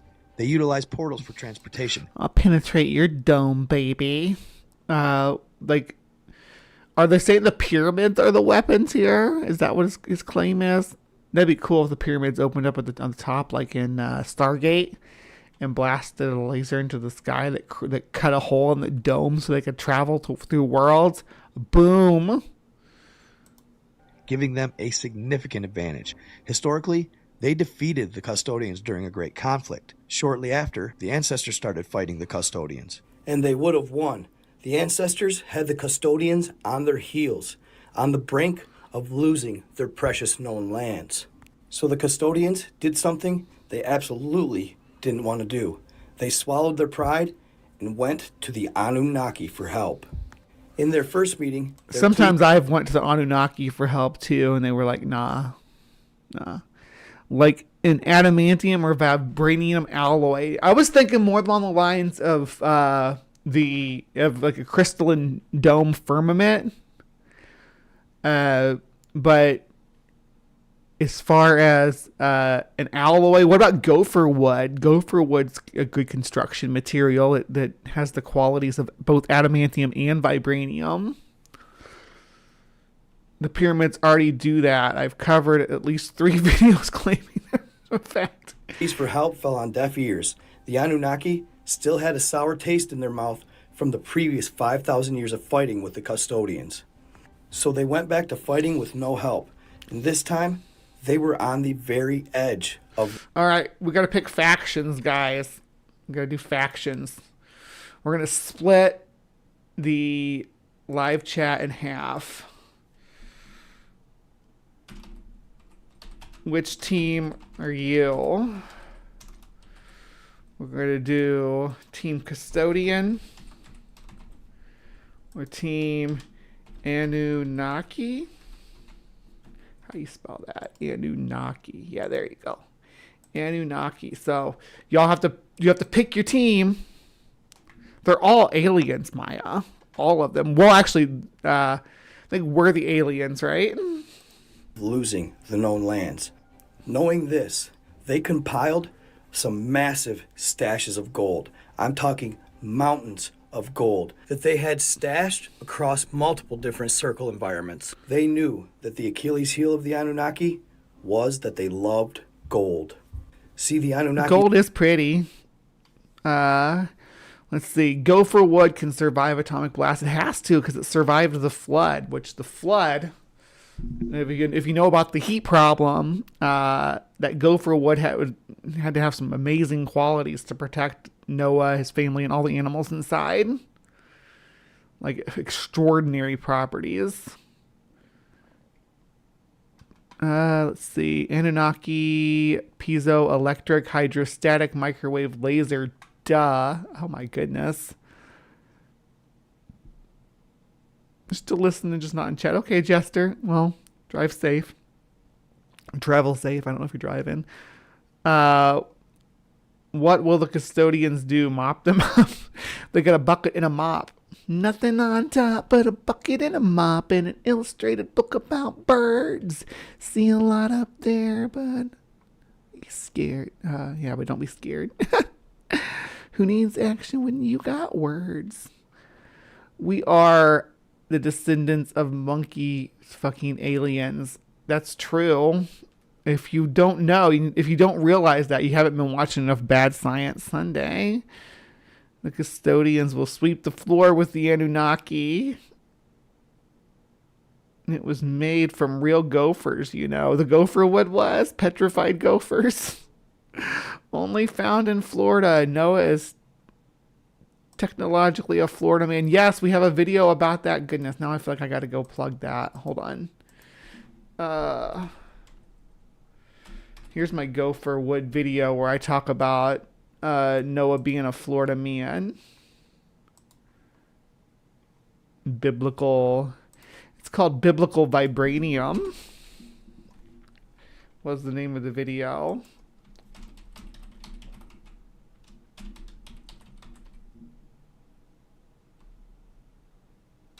Yeah, Biblical Vibranium. There you go. Check that out if you hadn't seen it. It's a good one. These home Terra had lost its great dome, or its atmosphere, and it protected them and gave them the climate they needed to survive. The only way to replenish this was to atomize gold and shoot it up into the atmosphere. So strapped with literally tonnage of gold, they went back to the Anunnaki. Right-handed and asked them Seth. again. Right-handed Seth says, who was fighting the custodians that the custodians went to the Anunnaki for help? That's the team I'd be on. So who was fighting the custodians? I think it was like not a human uprising, but like people, I guess. People were resisting them. But who wants to be on a people's team? People are lame. Maybe they were Jedis. Explaining that if they don't, who knows, the Anunnaki could be next. This, coupled with the gold and the fact that they love the known lands as well, they decided to help the custodians. This would be the deciding factor in the Great War. With the Anunnaki and custodians teamed together, the ancestors stood no chance and had to leave the known lands. Shortly after this, the custodians opened massive gates at the bottom of the ocean floors and let out the waters below, resulting in the Great Flood that ravaged the earth. And they stopped us from defeating and becoming free in our lands. In various stories from the known lands, the Anunnaki are often... It was us they were fighting against. The Jedi aren't people, they're aliens. Nobody in Star Wars is a people, as far as I know. They're all from a galaxy far, far away. So they're like convergent on people, but they're not actually humans.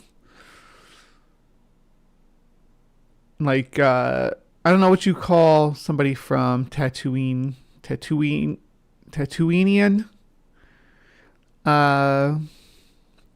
Or I suppose that Luke is ancestral from Alderaan, so it'd be Alderanian. Aldronian? But I don't know if that's really where they're from. Where is, well, Vader is literally from Tatooine, right? He'd be Tatooinian. I think that's how you would say it. Tatooinian. Well, I don't know if, I guess I was thinking when you say people, like the species of human, like Terrans, I suppose, Earthlings. I don't know. No, I don't want to go to Tatanium. That sounds terrible. I can't believe that the Tates got released and they're in fucking Florida. That's so disgusting. As reptilian beings, but they are in Oh yeah, that's right, Naboo. Naboo, are people from Naboo called Naboo-boos? Yeah, it was Leia was like fostered in Alderaan. You're right. I was totally wrong about that. I know when I'm wrong. In fact, very tall, up to 5 meters, with yellowish-green skin, which is dry and scaly. They live in arid zones with minimal vegetation. Their eyes are yellow, red, or black with distinctive slit irises. Depicted in many forms with humanoid bodies and various animal heads, they have confused the true history of humanity, conditioning human minds through oppression and conquest. They lack empathy and share a thirst for power and control, similar to the custodians. Tensions between these two races. So are the Anunnaki and the reptilians the same people? Are they the same guys? I thought reptilians came from within the Earth. I thought reptilians were actually the original inhabitants of Earth, and that we were put here, we were seated here with like what Maya said, part alien, part monkey. Like they put their own DNA in with the monkeys to create us. And then the reptilians were inside the Earth and were like, hey, boo. Terran is what the Galactic Alliance calls the natives of this planet. This is what we are called. Terrans. Earth is the name of the Earth is Terra, Terra. We live on planet Terra. Like so we be Terrans. Like someone from Mars would be Martians. Yeah. So we call it terra firma. It's Greek. I mean, as far as the Greek name goes, because all the other planets are known by their Greek name, so call Earth by its Greek name too. It's going to be Terra, and then we're going to be Terrans, which seems appropriate since we call all the other planets by their Greek names. I think. Or do we call them by their Roman names? No, I think it's their Greek names, isn't it? No, it's their Roman names. Jupiter's a Roman name. Yeah. Might benefit other worlds under their dominion. Venusians, the original inhabitants of Venus, also known as the Venusians, survived colonization unlike the Martians. Legends suggest early humans sought an alliance with... Yeah, the Romanized Latin. Terra. Thank you, right-handed Jedi. Or right-handed Sith. Got a right-handed Sith and a left-handed Jedi. It's keeping track of you guys. Jovians are shifty. Terrans want to speak with the manager again. Yeah, Terrans mess up everything, like Ember says. Friggin' Terrans. With the Venusians to resist the colonizers, but this was disrupted when the custodians colonized the walled lands. Some theories propose that early humans escaped to Venus, where Venusians focused their technology on spiritual development rather than warfare. When custodians invaded Venus, they encountered a relentless storm, finding no Venusians on the surface. They had hidden underground. That'd be great if Trump decided he was going to rename the planets and the moon and stuff. I want to see the moon of America. Just the audacity of the people that are celebrating that. There's so much audacity to that. We haven't had the closest things that I can think of to renaming the Gulf like that is that the way that Korea calls the Sea of Japan the East Sea, the East Korean Sea. Or the way that during World War II, I think during World War I too, but during World War II, at the very least, that they started calling the North Sea, between Europe, Scandinavia, and the UK, they started calling that North Sea there the German Ocean. So it's like a normal thing for totalitarian people to do, for nationalists to do. Nationalists love that stuff. The Amira moon. Yeah. The red, white, and moon. In technologically advanced bunkers, the custodians, unable to overcome the storm and underground defenses, faced heavy casualties, and eventually they retreated. Despite their advanced technology, custodians failed to conquer Venus. When you keep talking about the custodians' advanced technology, all I can think of is the self-ringing bucket and a spritz bottle. That's their technology. That's the height of custodial technology. Maybe, I guess, a floor polisher would be like one of them big things that they use. That might be. Those are fun to use too. Put on some headphones and grab a hold of one of them suckers. It's a workout, but it's fun. At least to an extent. A significant custodial leader reportedly ended up meeting with a Venusian leader, the Venusian leader pleading for peace and the liberation of humans. But the custodian leader, it was a staunch no, leading to the custodian's departure with significant losses. This story spread throughout the realm, and then people tried to imitate this storm in other circle environments. But okay, so the Venusian leader was like, free the humans, and then the custodian's like, nah. I'm just trying to keep up with the lore here. There's a lot going on. It resulted in disastrous outcomes. The Venusians' resilience and advanced underground technology marked a rare victory against the custodians, highlighting their ability to protect their world and their people. Next, we have the Draco, also known as the Edemeans, inhabit the Draco lands located northwest of the known lands. These beings, once visitors to our land. No way, they have a firewall. That's not even fair. We only get an ice wall and then rock walls, but they get a fucking firewall? No fair. Are renowned for their advanced weaponry and significant psychic development. Some of them possess telepathic abilities, which they use to subdue enemies or colonize other lands. Through a treaty, Edemeans allied with the Custodians, but initially, the Custodians attacked when the Draco were not at their peak. Edemeans? Or Edemeans? I don't see an E on the end. The Draco lands consist of 2 large continents with lush vegetation and exotic plants.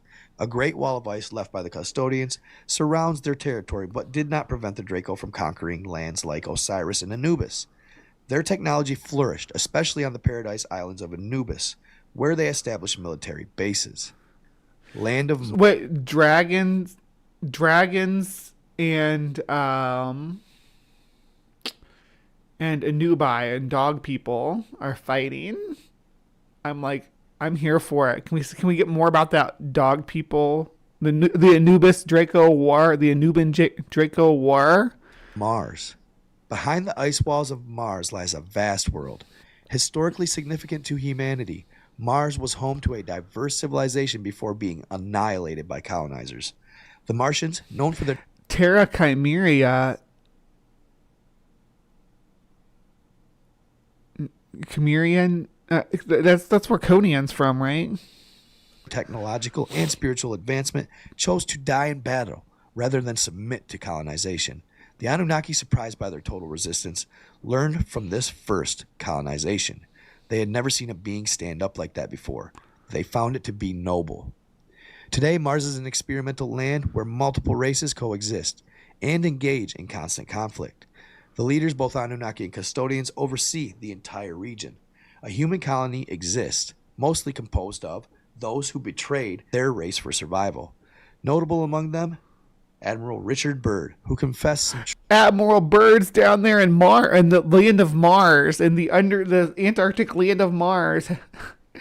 For people just stumbling upon this stream. Oh my goodness. Truce before surrendering completely. Mars also hosts the Grey aliens and Draco colonies. Rivalries exist among the Greys, human colonists, and other races, monitored closely by the Custodians and Anunnaki. Mars, like other circle environments, experiences time differently, making human passage there a one-way ticket to a long life, approximately 500 years by Earth's comparison. The Custodians moved many races to Mars during their conquests, turning it into a large... Do the people that live there know they're on Mars? And how is this Mars, but then Mars, the planet, is also Mars? What is Mars, the planet, if this is what Mars actually looks like? Because it doesn't look very red here. And how would it be in our sky if it's... I have so many questions. Large zoo for studying behaviors, conflicts, and race interaction. What the hell is Rold's Ocean is another important question that I have. Rold's Ocean, like Roald Dahl? It's under close surveillance. The lands of Pegasus. Now, oh, holy shit. Okay, so there is a great dome. Okay, so there's a great dome, presumably made of gopher wood, or what's the crystal that the firmament's made of? Could be made of firmament. Firmament is the strongest kind of mint. It's way stronger than peppermint, spearmint, any of that. Looks like, of course, we're right in the middle because humans are the center of the universe, right? Looks like a giant cell. This is crazy. Situated near Jupiter and Hercules, have been significant challenge for several races. The beings born there, known for their wings, focused their technology on exploration rather than weaponry for attack and defense. This proved to be the wrong move. When they encountered the custodians who invaded the circle environment, the custodians were astonished to find these beings, known as the Atlanteans, effortlessly Atlanteans, hell yeah, Atlanteans can fly. Flying Atlanteans, y'all. This is getting crazy. Gliding through the air with their metallic wings, which moved almost like a dance across the firmament of the beautiful world. Conquering these lands required little effort. The custodians, Atlanteans named after their central lands, struck a deal with them. The custodians ultimately harmed them. They lost much of their mineral wealth and shared their technological advancements, unwittingly aiding in the custodians in penetrating the celestial lands. The Atlanteans realized... You ever been penetrated by a custodian before? That happens in the land beyond the Icewall. You get penetrated by custodians. It's too late. The true intentions of their colonizers, leading to several revolts that ended up in massacres of the winged beings. There are varying accounts of their fate. Some claim the Atlanteans ceased to exist, while others suggest they survived and are mistaken for angels from nearby lands. Also close to Jupiter, distinguished by their large white wings. The Atlanteans are characterized by their long white hair and significant development. So you're zoomed in here on a few different lands. We got lands of Hercules, Cassiopeia, and Pegasus. Which one of these are the Atlanteans from? You keep talking about Jupiter, but... Alchemy and science. Generally non-hostile to other races, they reached the brink of extinction due to their resistance against their oppressors. Some of you may remember on TikTok when this Russian gentleman shared his findings. That's an Atlantean. Okay. On the beach. If you take a look at the video, just notice the detail is impeccable, like nothing we've ever seen. So much so that you can see the strings on his cloak dangling, but they are literally petrified. The wings on this being. Broski, it's a statue carved by people with hands. And its height, it's probably 9 feet tall. There was something telling me when I first saw it. There was... Oh my gosh. Am I making y'all squirt in the audience? I'm sorry. I know I look damn hot today, but let's try to keep it under control. The custodians have them up and they're not being friendly today, so... More to it than it just being a statue. I truly believe that this now petrified being was absolutely once alive, and I believe it is exactly what they're talking about. So that's it's an from Atlantean? Pegasus. From and Pegasus. It is absolutely Atlantean. Just from Pegasus. Nerida, Triton, and Poseidon are the names of the lands that gleam in the dark atmosphere surrounding their circle environment. But because of the harsh storms and arid conditions of their world, large portions of their lands remain uninhabited, with major cities built on the most fertile grounds. Despite this, the Neptunians have created colossal structures, some towering twice the height of those in the known lands. Silence pervades this dark world, where the sun is an opaque presence.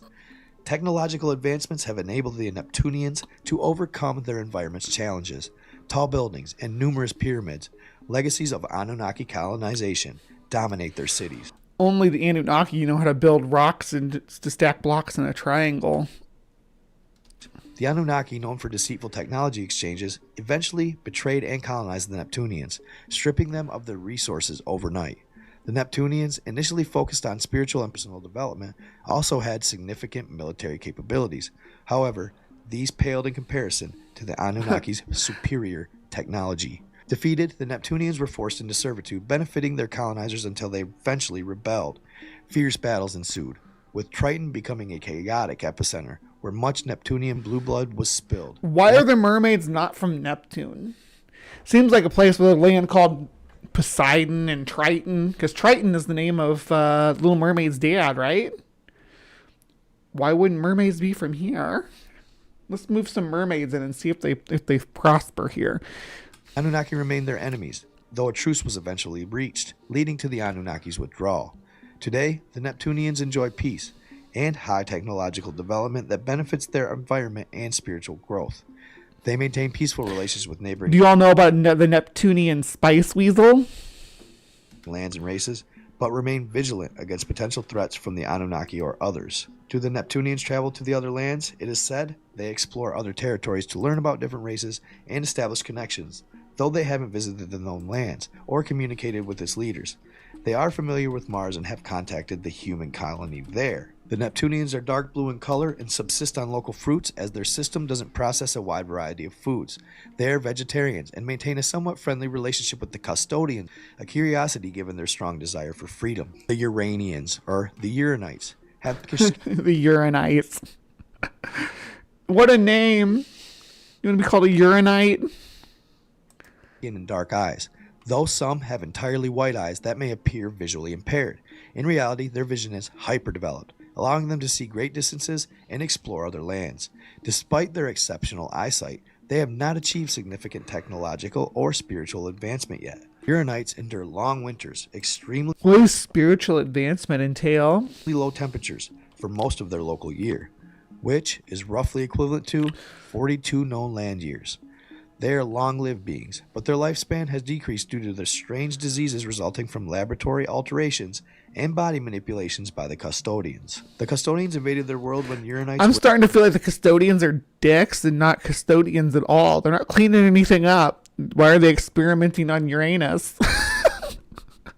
In the early stages of development, initially uninterested in them or their minerals, the custodians' interest surged upon discovering vast quantities of valuable minerals beneath Uranian lands. Uranium, maybe?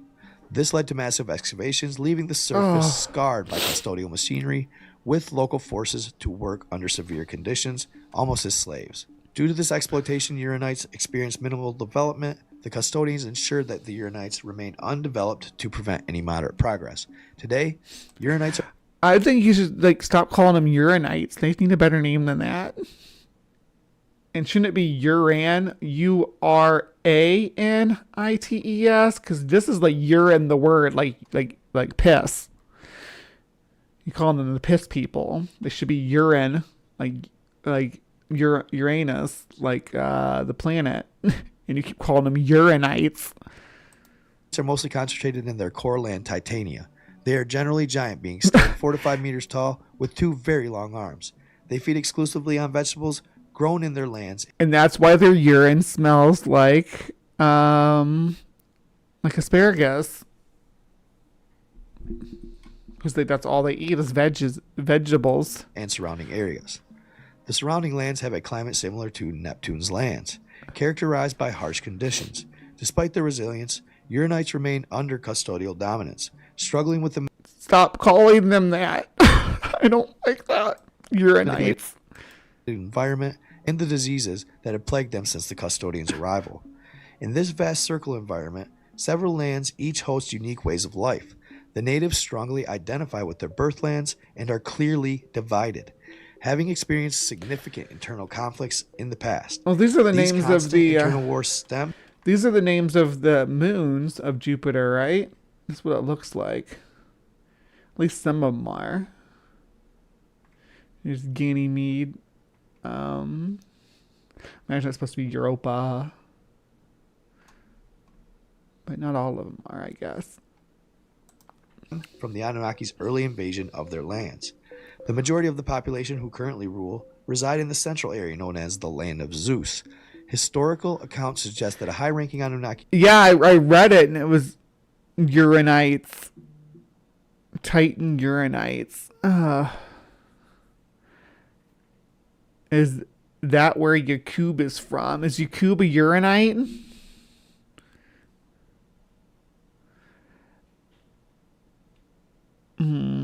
Is Titan even here? Leader lived there or still lives there, along with leaders from the Jupiter lands. The Zeus-born and Europeans govern and keep the other populations in perpetual conflict, using division to maintain control and manipulate the civilization. Metis is exclusively reserved for the leaders, with no other beings being allowed to enter without permission.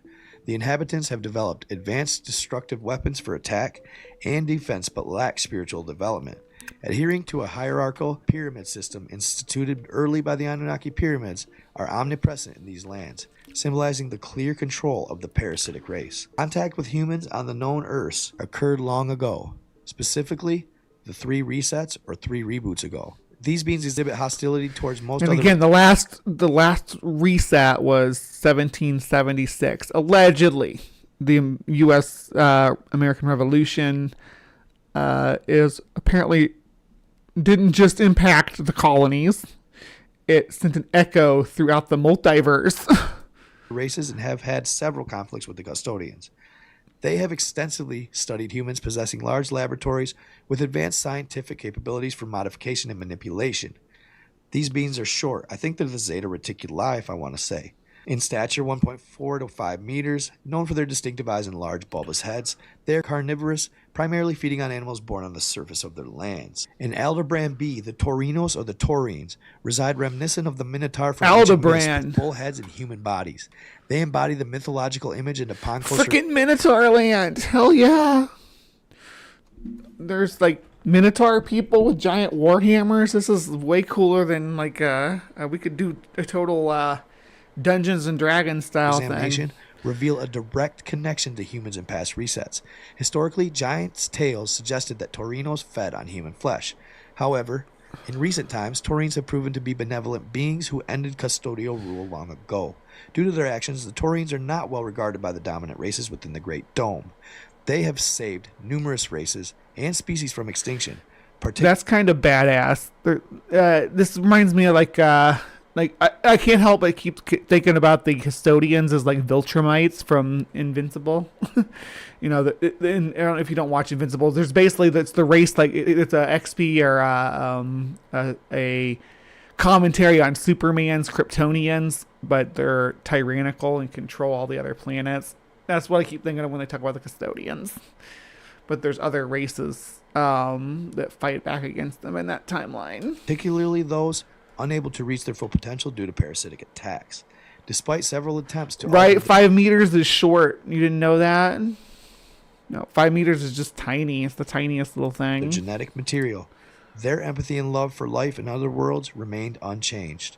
Initially, this was not the case, leading to significant internal wars within their territory. Carnivorous beings, Taurines are now scattered across various circle environments. They have always been dedicated to spiritual development and possess extensive knowledge of exploration ships and weaponry. Helen has a direct contact with some of the Taurines, and they have lived with the Anakim giants for a long time, sharing their technology and wisdom with us and aiding our survival. Hold on, I gotta read this what Ember says. Well, there was a world war in 1776. Americans are all preoccupied with their own business, but the French and the British were battling all around the globe at that time. Well, there were several wars. Spanish were not quiet during that time either. The Caribbean was pretty explosive. There was a lot of revolution down there as well. Yeah. The only reason the Americans managed to pull off their half-assed revolt was because England was busy with important colonies elsewhere. Yeah, especially the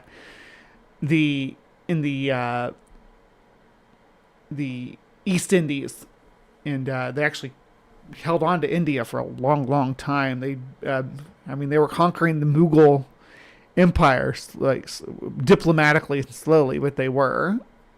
And the Mughal Empire had been the richest empire in the world for the last, 2,000 years. After the Great War.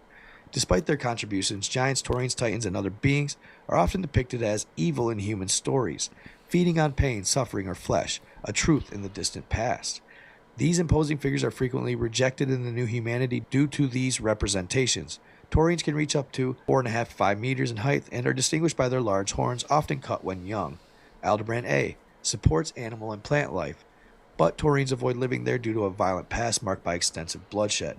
A massive internal war between beings from both lands led to complete extinction in Aldebaran A. Out of respect for the memory of those lost, the Taurines decide not to inhabit these lands at all. And last but most certainly not least, so the cow people. I think that this must be the race that Titan Uranus belongs to because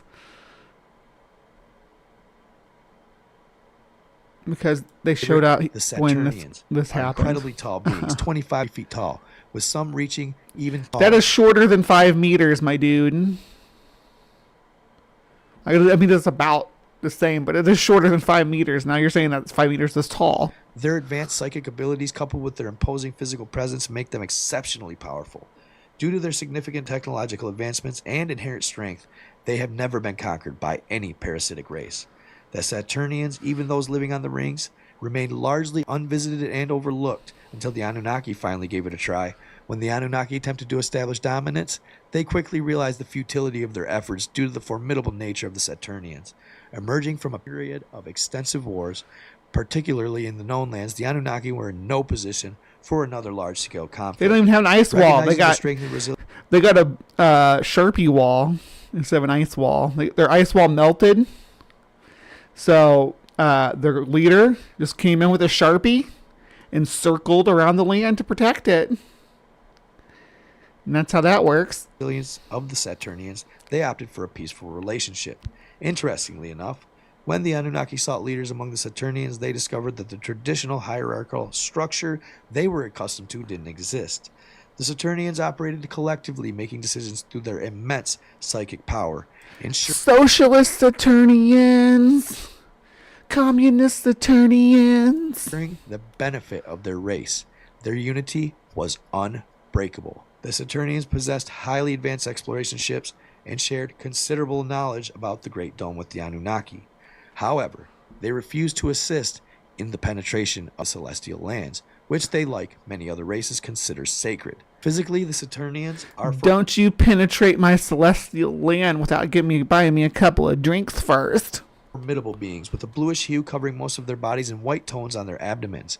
Throughout various resets, they visited the known lands multiple times, weaving countless stories now mixed with mythology due to the custodial manipulation. Some Saturnians have been immortalized on large stones, mountains, or trees, bearing the scars of ancient custodial technology.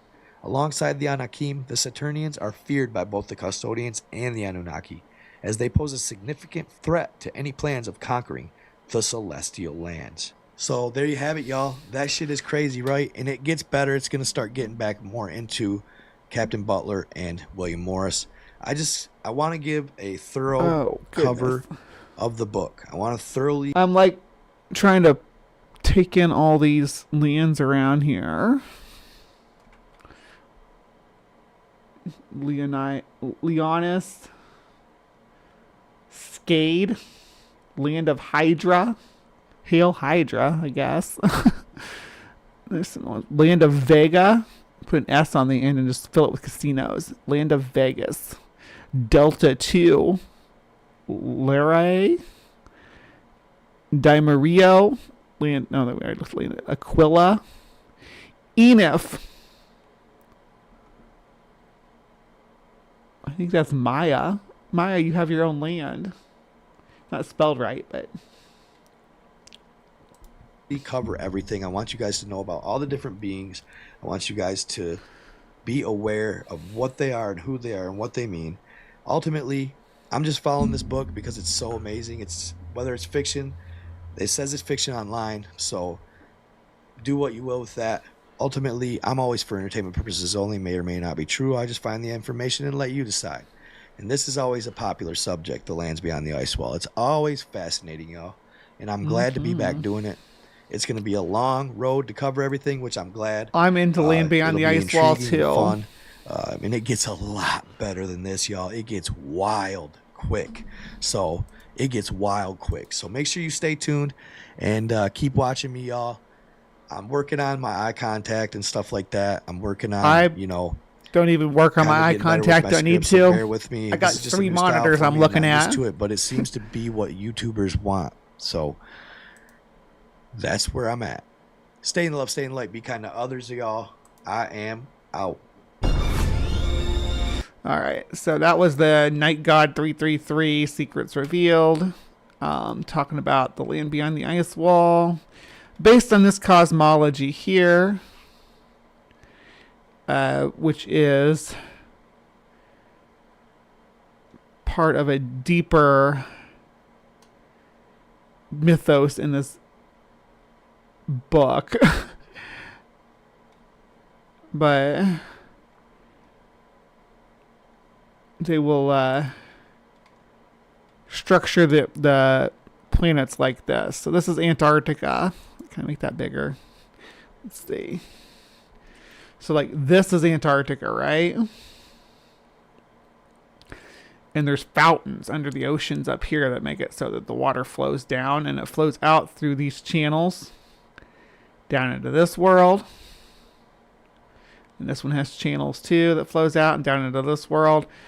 But as you can see from the map that the guy was just looking at, there's other nodules like this poking up off of an infinite plane that are different worlds. So if you all want to explore more of those, let me know. If this is something that you guys enjoyed participating in and learning about, let me know, because I can jump on more of these, or there's more in-depth exploration to all this that we can go into. And on Weird With It, we might have to. There's just too much to cover here. This is like Tartaria, and then the rest of the shit, right? It all links together. All these conspiracy theories have interlacing parts and reuse the same lore and stuff. Anyway, yeah, so that was Getting Weird With It today. I hope you all enjoyed that. And if you have any thoughts on it, or any requests for similar topics or completely different topics, if you hate this type of topic and want me to stop covering it altogether, leave a comment down below and say, hey, this is what I want, this is what I like, this is what I don't like, so I can sculpt my content to please my audience.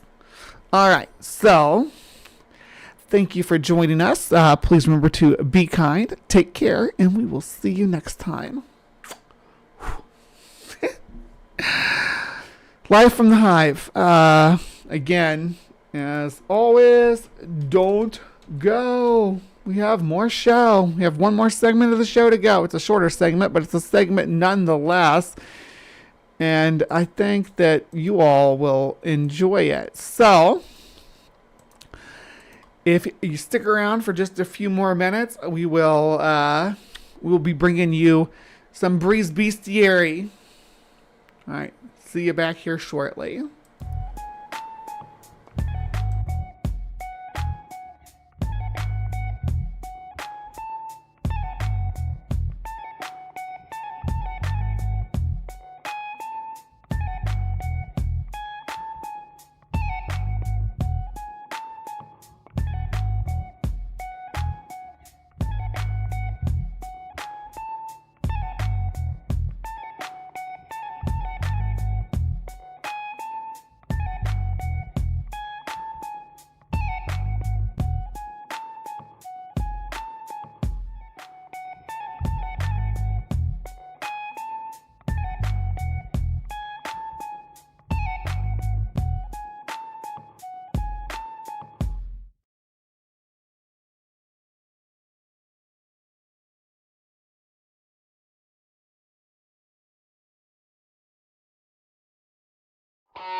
Hello, hello, my beauties and bees, and welcome to another installment of Bree's Bestiary, where I take an animal from our animal kingdom and I just kind of talk about its folklore and its interaction with humans, things like that. Today, I have decided that I am going to talk about an animal that is a known man-eater, and it's because its environment that it lives in is so remote, so isolated, that it cannot afford to pass up the opportunity for any kind of meal. So yeah, let's talk about polar bear encounters. These 6 horrifying polar bear encounters are sure to make your blood freeze up in pure horror. Number 6. In Yamal, Siberia, a group of unsuspecting workers were having a fun time feeding a hungry polar. This is a dumb idea. Now this polar bear wants to come back here all the time to see if y'all have more food for it. Bear, when things suddenly went south. Initially, the camera starts rolling right as the men attempt to lure the animal closer by safely feeding it from a raised platform. Пора чухать, ёпты, сейчас он точно, блядь. Давай-ка на буровую очень не будет. It's not a good idea to feed any kind of wildlife like this. At some point, one of the men very bravely decides to walk down the stairs to feed the predator from closer when the unimaginable happens. Отец, блядь, хуйнёй не занимайся. Конечно,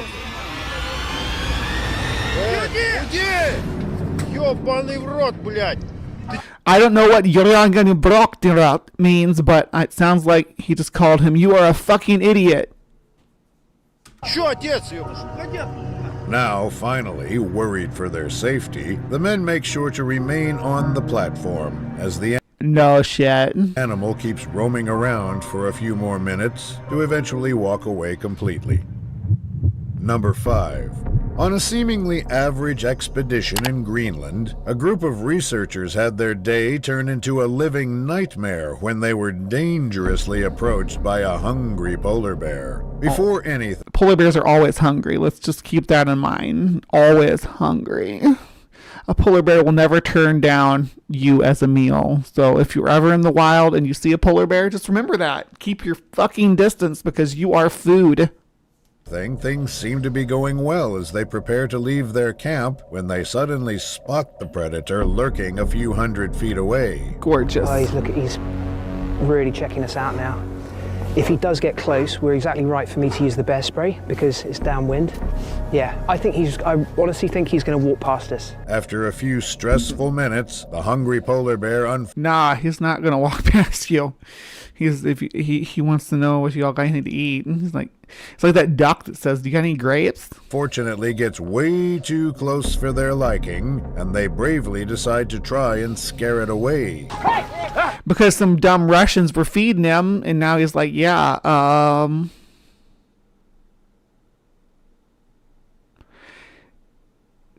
some Americans should probably learn Russian, yeah. Like, people feeding them is why they act like this, too. Gonna put the flare off? Yeah.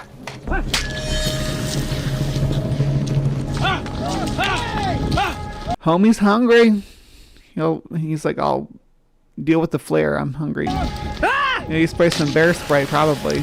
With everyone there now seriously worried for their safety, the animal continues to calmly roam around their camp for a few more minutes, but eventually loses interest and simply swims away from them altogether. Aww.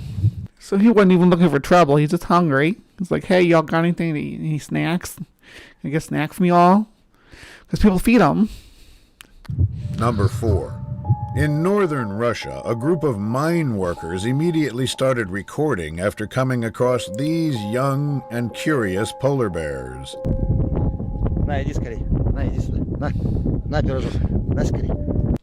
Yeah, it's always a good idea to, when you find bear cubs in the wild, to approach them and to interact with them. And if you can feed them or hold them, go ahead and try to do that. Said no scientist ever. Said no survival expert ever. Do not approach bear cubs. Do not feed them. Do not touch them. Run away from them because their mother will not forgive you for being in their presence.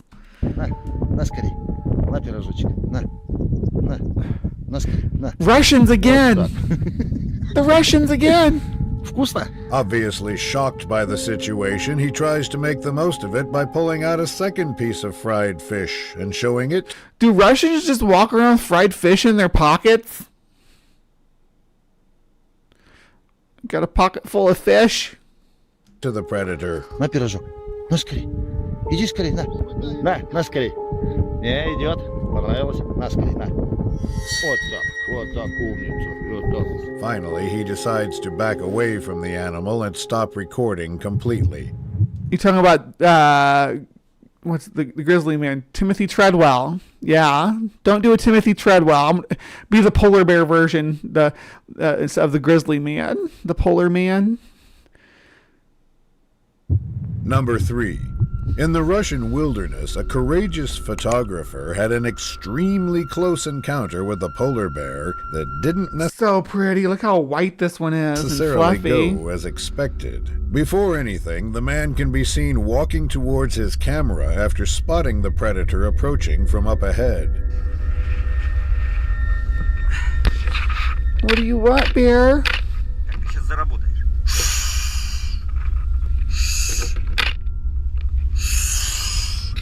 With the beast getting a little bit too close for his comfort. It looks kind of young, though. The unarmed man decides to bravely confront it face to face. Is he hissing, or is he saying the bear was hissing? Is the guy hissing?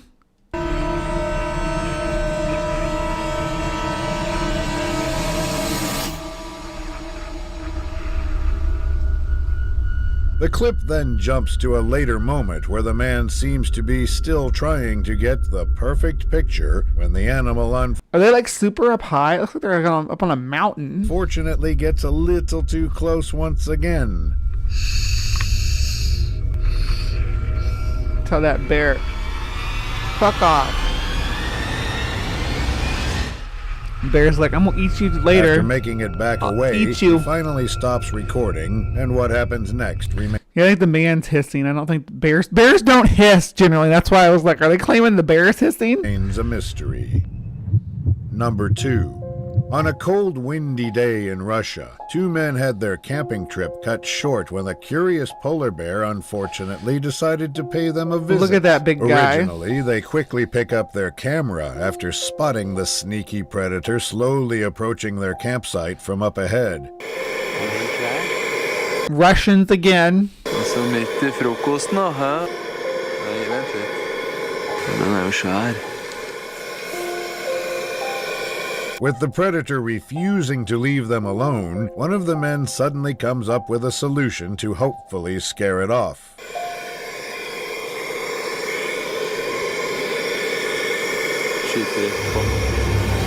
They're gonna fire a flare too.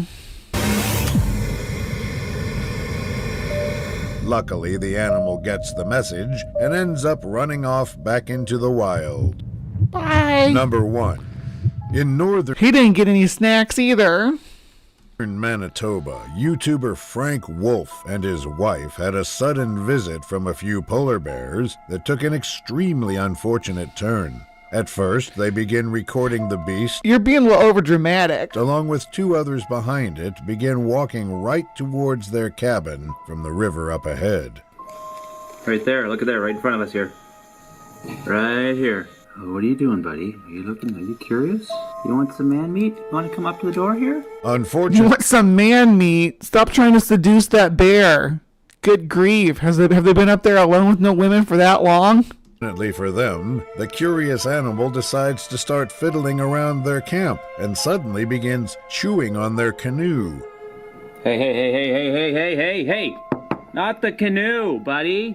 Yeah, you don't chew in the canoe. Yeah, he's trying to chew in the canoe, this guy here. Hey, don't chew on the canoe. Yeah. I'm gonna bring my shotgun out on you, buddy. After many frustrating minutes, the man decides to take matters into his own hands and run. Just a minute ago, you were trying to seduce the bear. Now you're going to shoot it? Runs to grab his shotgun in hopes of scaring the predators away. Get rid of him right now. Blast you with my man-meat, he said.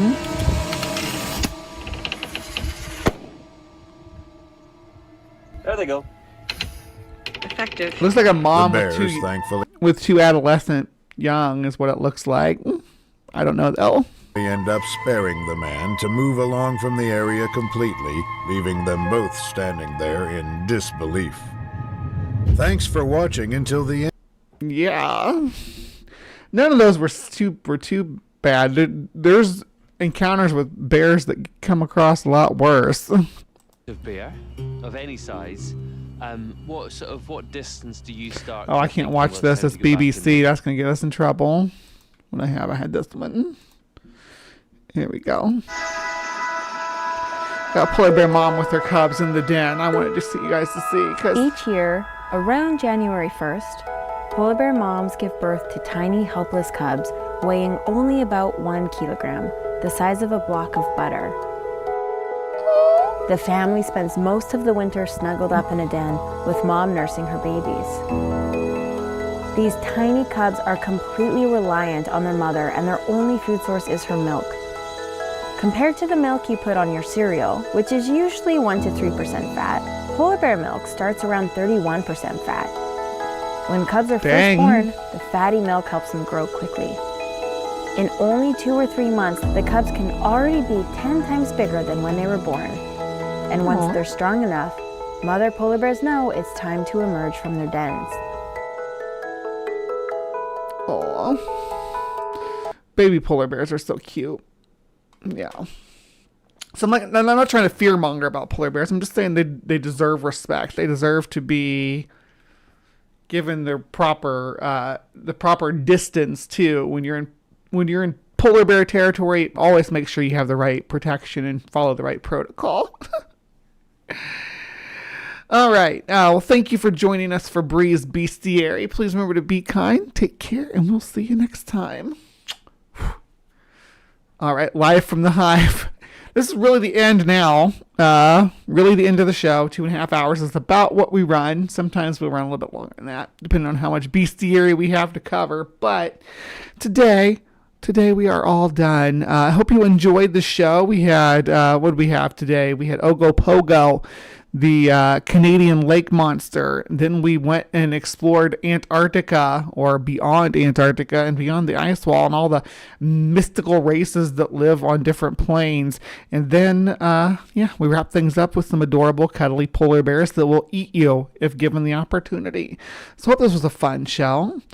I will be back next week, and hopefully the week after that, and the week after that, and I'll keep coming back as long as you keep showing up, because I love y'all, and I want to keep things going. This is my favorite part of the week, spending my time with you guys. So just keep that in mind. Much love. All right, I'm gonna get up out of here, and I'll see you guys next time. Be kind and take care.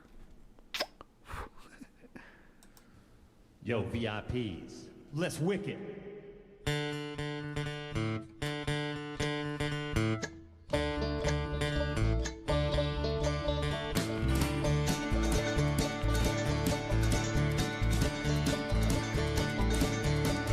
Alright, stop, collaborate and listen. Ice is back with my brand new invention. Something grabs a hold of me tightly, flow like a harpoon daily and nightly. Will it ever stop? Yo, don't know. Turn off the light. I glow to the extreme. I rock a mic like a vandal. Light up a stage and wax the trunk like a candle. Dance, bum rush, speaking that boom. Killing your brain like a poisonous mushroom. Deathbed. When I play an old melody, anything less than the best is a felony. Love it or leave it. Better gain weight. Better hit bulls like the kid don't play. If there was a problem, yo, I'll solve it. Check out the hook while DJ revolves it. Ice, ice, baby. Vanilla ice, ice, baby. Vanilla ice, ice, baby. Vanilla ice, ice, baby. Well, now that the party is jumping with the bass kicked in and the Vegas are pumping. Quick to the point, no faking. Cooking MCs like a pound of bacon. Burning them, we're not quick and nimble. Go crazy when I hear a cymbal. A hot top with a boost up gimbo. On a roll, time to go solo. Rolling in my 5.0. Rack top down with my hair can blow. Girl is on standby, waving just to say, how did you stop? No, I just drove by, kept on. Pursuing to the next stop, busting left. Headed in the next block was dead. Yo, I continue to A1A. Beachfront Avenue. Girls were hot wearing less than bikinis. Rock man lovers driving Lamborghinis. Jealous, cause I'm out getting my shade with a gauge of vanilla with a 9 ready for the jumps on the wall. Jumps at the deal cause I'm full of 8-ball gunshots. Ranged out like a bell.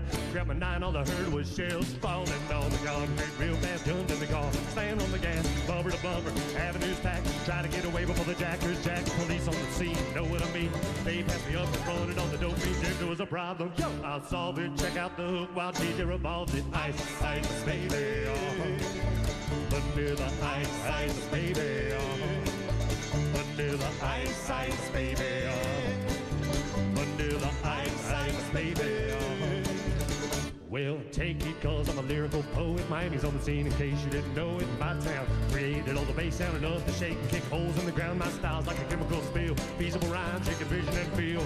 Conducted and formed is a hell of a concept. We make it hype. You wanna step with this? Shape plays on the fade, slice like a ninja, cut like a razor blade so fast. Other DJs say, damn, if a rhyme was a drug, I'd sell it by the gram. Keep a composure when it's time to get loose. Man, it dies by the fight while I kick my juice. If there was a problem, yo, I'll solve it. Check out the hook while DJ revolves it. Ice, ice, baby, vanilla ice, ice, baby, vanilla ice, ice, baby.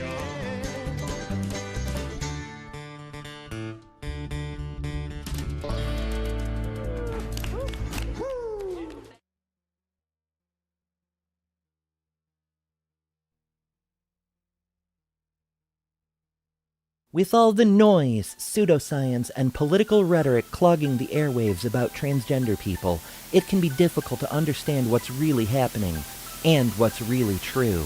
Good news, everyone! Welcome to The Transpositions, your compass in the rugged landscape of transgender issues. Here, we strive to be the beacon of authenticity, providing a platform that amplifies the voices and experiences of the transgender community.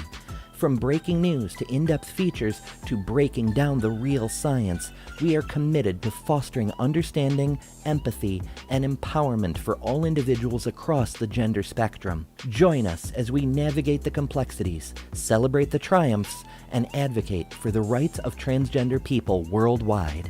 Together, we can redefine boundaries, challenge stereotypes, and champion inclusivity. Subscribe today. The link is in the description.